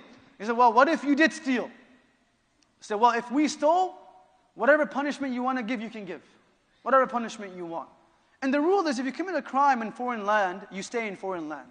Even till today, if you commit a crime in a different country, even if you're American, they have the right to keep us, right? And if the country loves us, they'll pull us back. If they don't care about us, then they'll keep us where we are. That's just the way it's always worked. They pull out the cup. They start with, Yusuf a.s. starts with who? فَبَدَأَ بِأَوْعِيَتِهِمْ. He starts with the older brothers, because what if he started with the younger brother right away? It's too obvious, right? It would have been too obvious. He's a smart person, and he wants his brother to stay. And could you blame him? Absolutely not. He wants Binyamin to stay with him. Right now, he's not even thinking about who? Yaqub. He's thinking about himself. And he starts with it ends up in the cup is in the bag of Binyamin. They pull it out and they say, well, the punishment is that he has to stay in this land because the crime was committed here. The brothers say, no, please take one of us instead. Please, our father. And they were actually pleading. But وَلَا تَزِرُ وَازِرَةٌ وِزْرَ أُخْرَى. You cannot punish someone else for someone's crime. This is the rule of our Sharia. So they're forced to go back to their father. And he tells them, let your father know that he stole. إِنَّ بَنَكَ سَرَقْ. Like he stole. What do you want me to do? And then, if they don't believe you, tell your father, وَاسْأَلِ الْقَرْيَةِ الَّتِي كُنَّا فِيهَا وَالْعِيرَةَ الَّتِي أَقْبَلْنَا فِيهَا. If you don't trust us, ask the caravans that came with us from Palestine. Meaning, ask them, they were also with us. So your father will believe you. So they get back. So the third high is getting Binyamin. But this is also very difficult for who? For Yaqub. When they come back to Yaqub, the first time they went, they lost Yusuf. Second time they go, they lose Binyamin. Yaqub says to him, hey, what'd you guys do? They tell him the story. He says, بَلْ سَوَّلَتْ لَكُمْ أَنفُسُكُمْ أَمْرًا فَصَبْرٌ جَمِيلٌ. I'll remain patient. Now let me ask you a question. Were they wrong this time? No, they weren't wrong. But once you set a reputation of doing something, it's very hard to undo it. That's just the nature of life. It's hard to trust you again. So he has the same response because he's a human being. At this point, he doesn't care if you're telling the truth or you're lying because he still lost his son. The logic of it doesn't matter. The rationality of it is secondary. The emotions are primary. I still lost my son. فَصَبْرٌ جَمِيلٌ. And he said, I need to be patient again.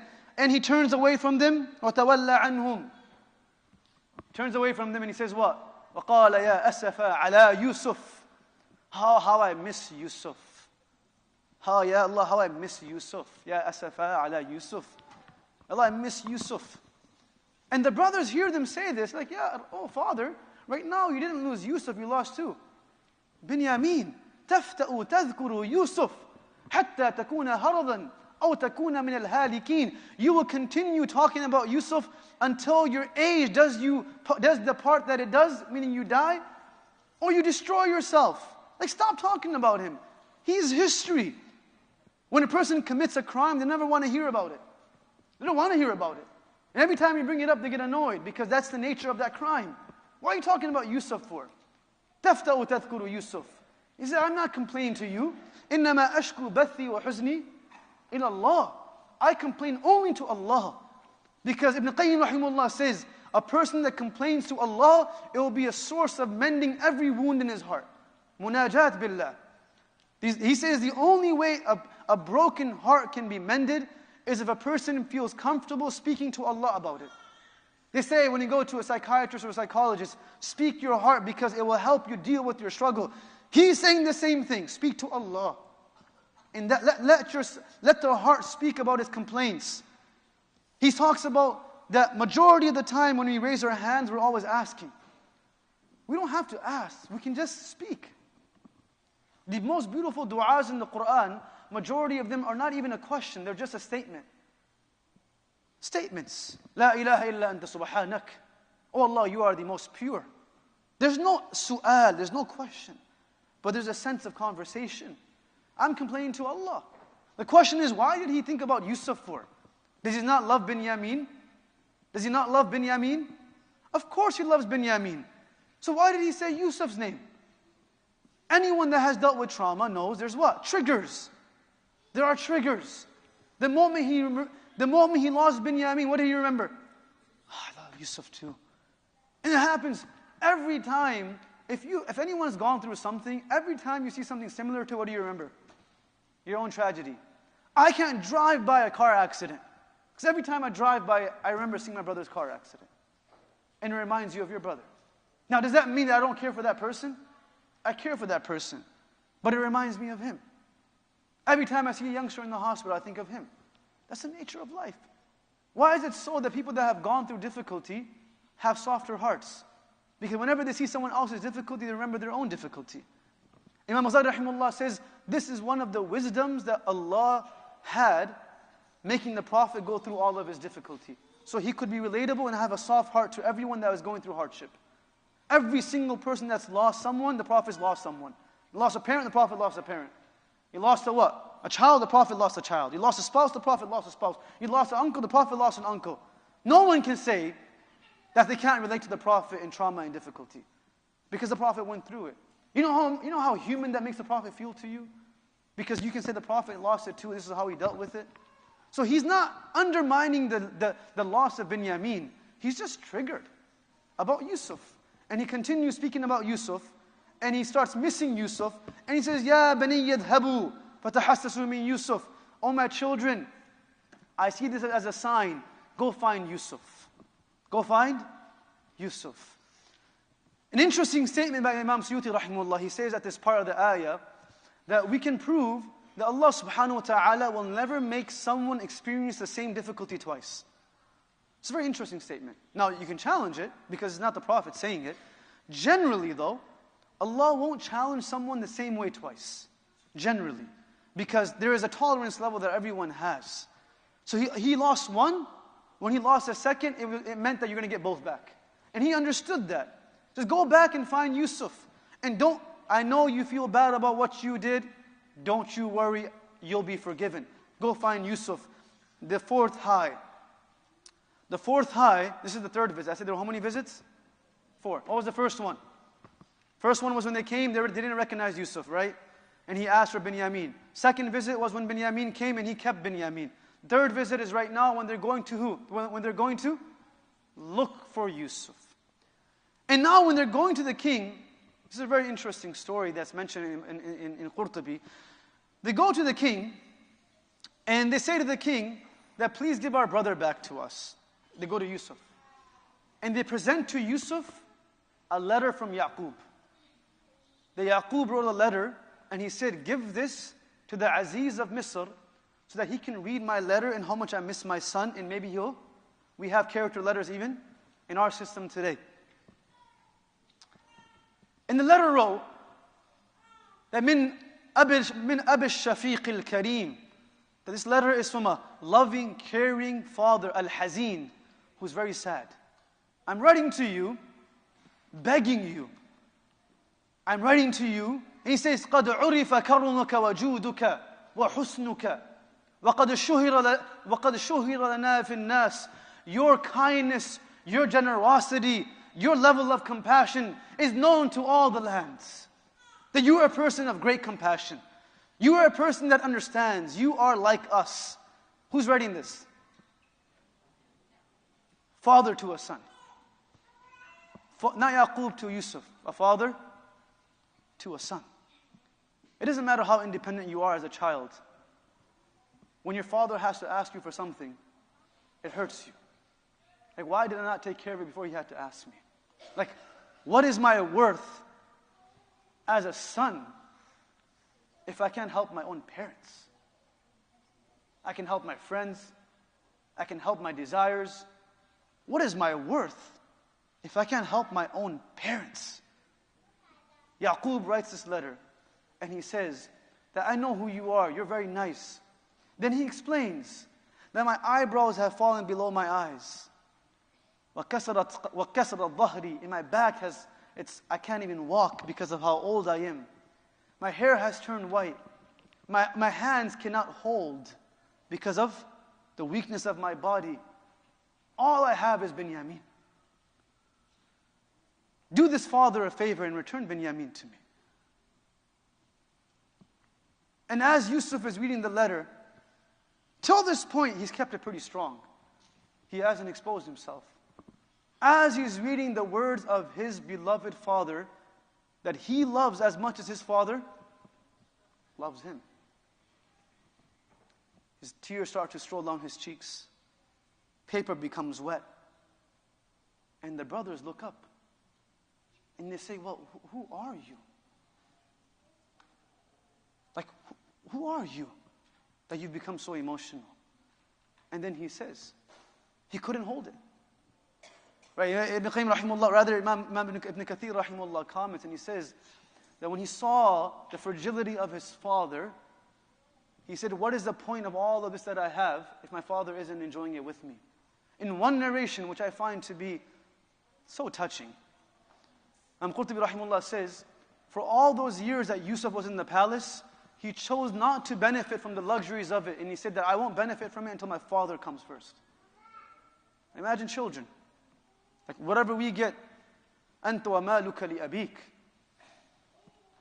The first beneficiary of it should be people that took care of us. And he understood that. And he says to them, هَلْ عَلِمْتُم مَا فَعَلْتُم بِيُوسُفَ وَأَخِيهِ إِذْ أَنْتُمْ جَاهِلُونَ. Do you remember what you did? بِيُوسُفَ وَأَخِيهِ. Did they throw Yusuf in the well or Binyamin? Yusuf. Was Yusuf sold as a slave or Binyamin? Yusuf. Who went to prison? Yusuf. Who stayed in prison? Yusuf. But he is making it seem like they're the same challenge. Because this entire time that Yusuf is struggling, who's also struggling? Binyamin. بِيُوسُفَ وَأَخِيهِ إِذْ أَنْتُمْ جَاهِلُونَ. But they never did anything to Binyamin. But they did. This is why we have to understand that we harm one person, we're not harming one person. We're harming many people. Youngsters that harm a child, you're not harming the child, you're harming the parents. You harm someone's father, you're harming the wife and the children. You say something about someone, and the mother hears it. The mother is harmed more than the child. It's the way it works. We always think that I did it just to that. We live in a world of mukafa. Everyone affects everyone. يُحْرَمُ الطَّيْرُ رِزْقُهُ. That a bird, the sustenance of a bird is uplifted because of sins that we commit. Everything is connected. It's not my life, my decision, my deeds, what it is. No, everything we do, it moves in a circular motion. We benefit from other people's goodness, and we also get affected by other people around us. So the Prophet ﷺ would say, don't have friends that have certain qualities, that are arrogant, because you become arrogant. لا يأكل طعامك إلا تقي. Don't let anyone come close to you except for a person who has Allah in their life, because they will affect you before you affect them. Right? It's not talking about acquaintances, it's talking about close friends. But nonetheless, he said, وَأَخِيهِ إِذْ أَنْتُمْ جَاهِلُونَ. My dear brothers, I know it's not you right now, it was you when you were what? Jahil. See that? He made his point, but he didn't hurt their feelings. We hurt the feeling, but don't make the point. We become personal before we become factual.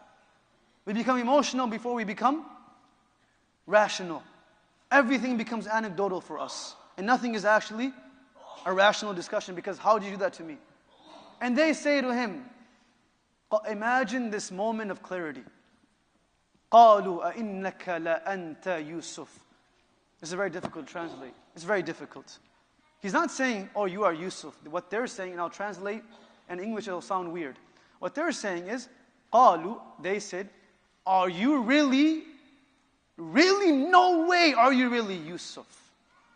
That's what they're saying. أَإِنَّكَ, one emphasis. La, second emphasis. Anta, third emphasis. Yusuf, fourth. It's like, no, wait, no, it's not true. No, are you really Yusuf? That's what they said. He says, Ana Yusuf. Hey, don't forget. وَهَذَا أَخِي. Stop forgetting about Binyamin. I said Binyamin too. Ana Yusuf وَهَذَا أَخِي. This is me and this is my brother. قَدْ مَنَّ اللَّهُ عَلَيْنَا. This came from who? Allah. And the entire story is summarized in this part of the ayah. Ibn Abbas says, the summary of Surah Yusuf is these two qualities. إِنَّهُ مَنْ يَتَّقِ وَيَصْبِرُ. Whosoever has God consciousness protects himself from haram. Zulaykha. وَيَصْبِرُ. Remains patient even though they're right. Allah will never waste this person's deeds. And then the brothers of Yusuf say, Tallahi laqad atharaka Allahu alayna. Wallahi, Allah has given you preference over us. وَإِن كُنَّا لَخَاطِئِينَ. And we messed up. The greatest justification of a mistake is to recognize that I was simply weak. The greatest justification is the expression of weakness. ظَلَمْنَا أَنفُسَنَا. We messed up. ظَلَمْتُ نَفْسِي. I committed a crime. They didn't justify. They recognized, you're better, we are what? We messed up. And Yusuf a.s. could have simply said, well, duh. Look at this.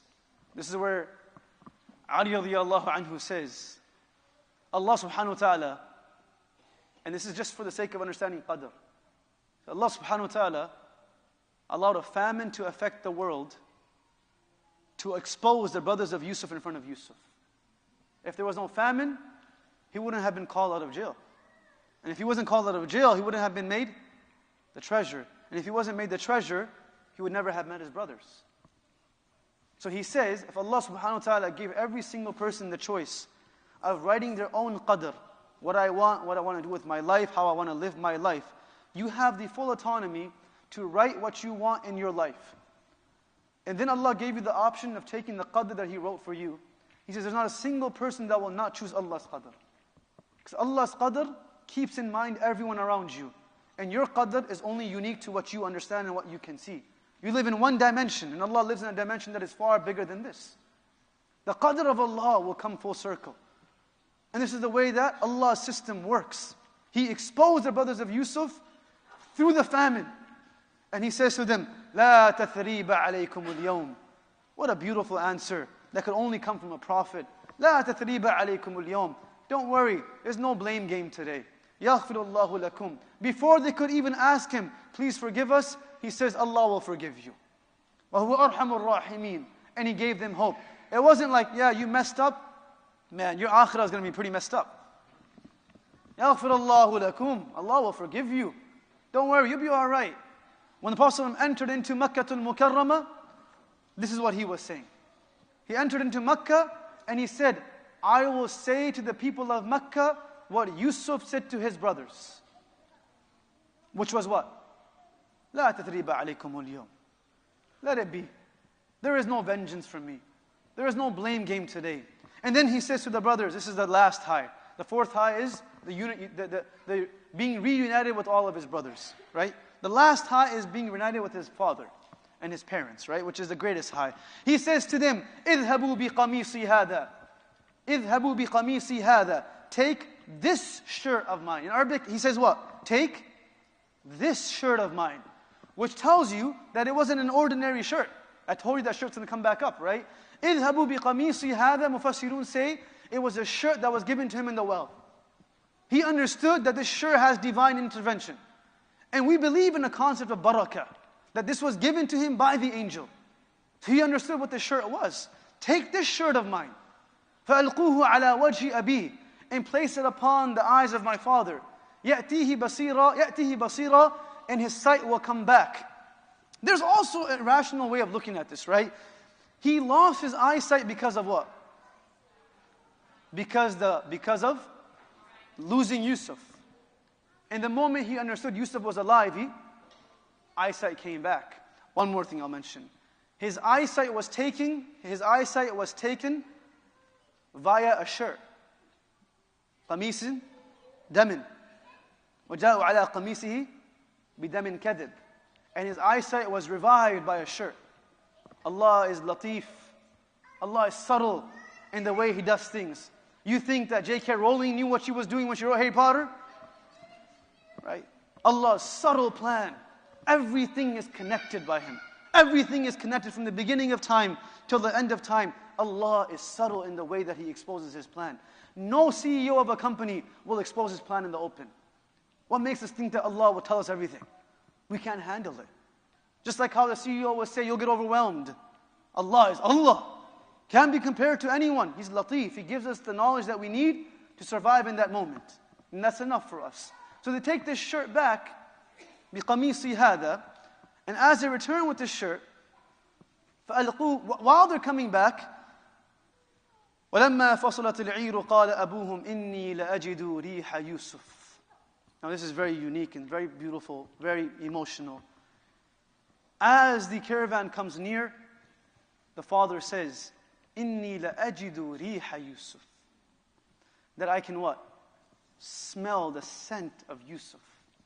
I can smell it. You know how we say in English, I can smell something in the air. That's his way of saying, I smell victory. I smell my son. And parents can tell the way you are simply by how you knock on the door. They can sense it. أَجِدُ رِيحَ يُوسُفَ. And everyone looks at him and says, قَالُوا تَاللَّهِ إِنَّكَ لَفِي ضَلَالِكَ الْقَدِيمِ. Ah, old man. Again, how easily we say that to our parents. You live in a different time. You old. Yeah, doing it within humor may be justified. But doing it dismissively is arrogant. And it will be consequential. Because what goes around? Full circle. That's كَمَا تُدِينُ تُدَانُ. They say, oh, you're just old guy, just relax. Yusuf has been gone. فَلَمَّا أَنْ جَاءَ الْبَشِيرُ أَلْقَاهُ عَلَى وَجْهِهِ فَارْتَدَّ بَصِيرًا. When the giver of glad tidings comes, and he puts a shirt on top of the father's eyes, and the father smells, he said, the scent of Yusuf, the scent of Yusuf. The rational aspect was, the scent of Yusuf is what gave him the happiness that allowed his eyesight to come back. In one narration, it mentions that when he found out Yusuf was alive before the shirt was given to him, because the glad tidings was given, that we're coming with the shirt of Yusuf, he said to Allah, that, oh Allah, what enjoyment will I have being united with my son if I cannot see him? So the enjoyment will only be full if you allow me to what? See him. And hence when he made that dua, they put the shirt on his face and his eyesight was returned. This is a dua that is mentioned in tafsir as well. And he says to his children and all those around him, did I not tell you that I know of that which you do not? No. That I knew something was happening. We just have to wait. It's a waiting period. When the Sahabas, when the Prophet was leaving this world, and the time came close, the Sahaba said, Ya Rasul, the Prophet said to them, that time will come that after I leave, that there will be many challenges that come your way. Al-akilatu ila qis'atiha. People will come upon you, they will try to hurt you. Your deen will become challenging to hold, kal-qabid ala al-jamar, like a person holding a hard charcoal. And the Sahaba say, Ya Rasulullah, what happens then? He says, wait for me till you see me on the hawd. Wait for me till you see me on the hawd. In other words, it'll all be worth it when you see me on the Day of Judgment. Because I'll take care of you. If this is the happiness that people experience on the triumph of the victories of life, imagine the happiness and pure joy that people will experience on being reunited with their loved ones on the Day of Judgment and being connected with the Prophet ﷺ. So he says to them that, let's go to Yusuf, the fifth visit. The fourth visit, the fifth high. Fifth high. First high was coming out of prison. Second high was what? Second high? Becoming a treasurer, king. Third high, the return of Binyamin. The fourth high, the ultimate exposure, right? Being his superiority becoming very clean and clear. Not superiority, his authority. There is no such thing within humans of superiority. There's no such thing. We use the word superiority very lightly. There's only authority. Superiority is only from that which Allah has given. Inna akramakum indallahi atqakum. Authority is there. A father is not superior to a child. He has authority over a child. The moment you think you're superior, there's a sense of arrogance that comes with it. Authority can be given and it can also be what? Taken. Superiority is intrinsic. Like humans are superior to angels. This is not because of our goodness. This is because of how Allah created us. There's no such thing within humans of superiority. There's only what? Authority. So they go back to Yusuf. وَلَمَّا دَخَلُوا عَلَى يُوسُفَ آوَى إِلَيْهِ أَبْوَيْهِ. I'll quickly share the story of Qurtubi. That Yusuf alayhi salam, to welcome his father, what does he do? Imagine this son who has the treasures of an entire kingdom. What is he going to do to welcome his dad? We go back to our countries after what? A few years, and they have a whole caravan welcoming us at the airport because of how happy they are to see us. If you haven't experienced it, it's maybe because they don't like you that much, right? It's pretty simple. But normally, you go back to your country after 10, 15 years, everyone is there. Everyone's kissing you, hugging, like, oh, this person. They're all there to get a gift from you too, by the way. But nonetheless, they're all there, and they love you. They truly have genuine love for family. Because that's an entourage, right? They welcome you. Imagine Yusuf a.s. entourage. Now, Qurtuba rahimahullah says, he gets ready 70,000 people from the army. How many? 70,000 people. Because he has the means for it. And he drives. You don't welcome the person inside the house. You welcome them at the airport. You don't tell them to take an Uber when they land. You go pick them up. It's happening nowadays. It's sad. Dad, you're coming? No problem. There's an app called Uber. Figure it out. Right? You pick them up. The honor is when you pick the person up. Even when someone comes to your house, you actually stand outside to welcome them in. Today I went to the brother sister's home in brother, what's his husband's name? Afzal Bhai. Like they welcome you from outside your house. That is called welcoming someone. So he goes about 40 to 60 miles outside the city. 40 to 60 miles outside the city with these 70,000 people of the army. And imagine, for the lack of a better word, how gangster that looked. His entire army, he's standing in the middle with the crown of a warrior, the treasurer, waiting on his horse. And the one thing that he did was he gave the entire army one horse, and he had a different horse. He had a white horse, and everyone had a colored horse, a brown horse. And the moment, from a distance, he saw his father, and the caravan coming close, and the dust going in the air, he looked back at the army and said, "Ala rislik, you stay here." And he galloped towards his father. You don't let the person come to you, you go to them, out of respect. You know, till a certain point, when you love someone, it's good to have people with you. But there comes a point where you want to be alone. That's how lovers work. Like you want to have time with people around. It's nice. It's good for everyone to see what's happening. But you just sometimes want that moment to be taken alone. And he didn't want anyone to be there with him. So you guys wait here. I need you, but I don't need you right now. And he rushes towards his father. And as he comes close to his father, words will not do justice to explain the emotions that this father and son had when they were able to see each other after 40 years. Ibn Abbas said 70 years. 70 years of being away. And the narration mentions that Yusuf got off his horse, gave his hand to his father's foot so the father could step on his hand to come off, to mount from the horse. And they embraced. And the brothers of Yusuf said that we did not know whether or not the embrace had started or was going to end. Meaning, what does that mean? What does that mean? When you love someone, you hug them, you stop and you hug them again. You finish, but you get, no.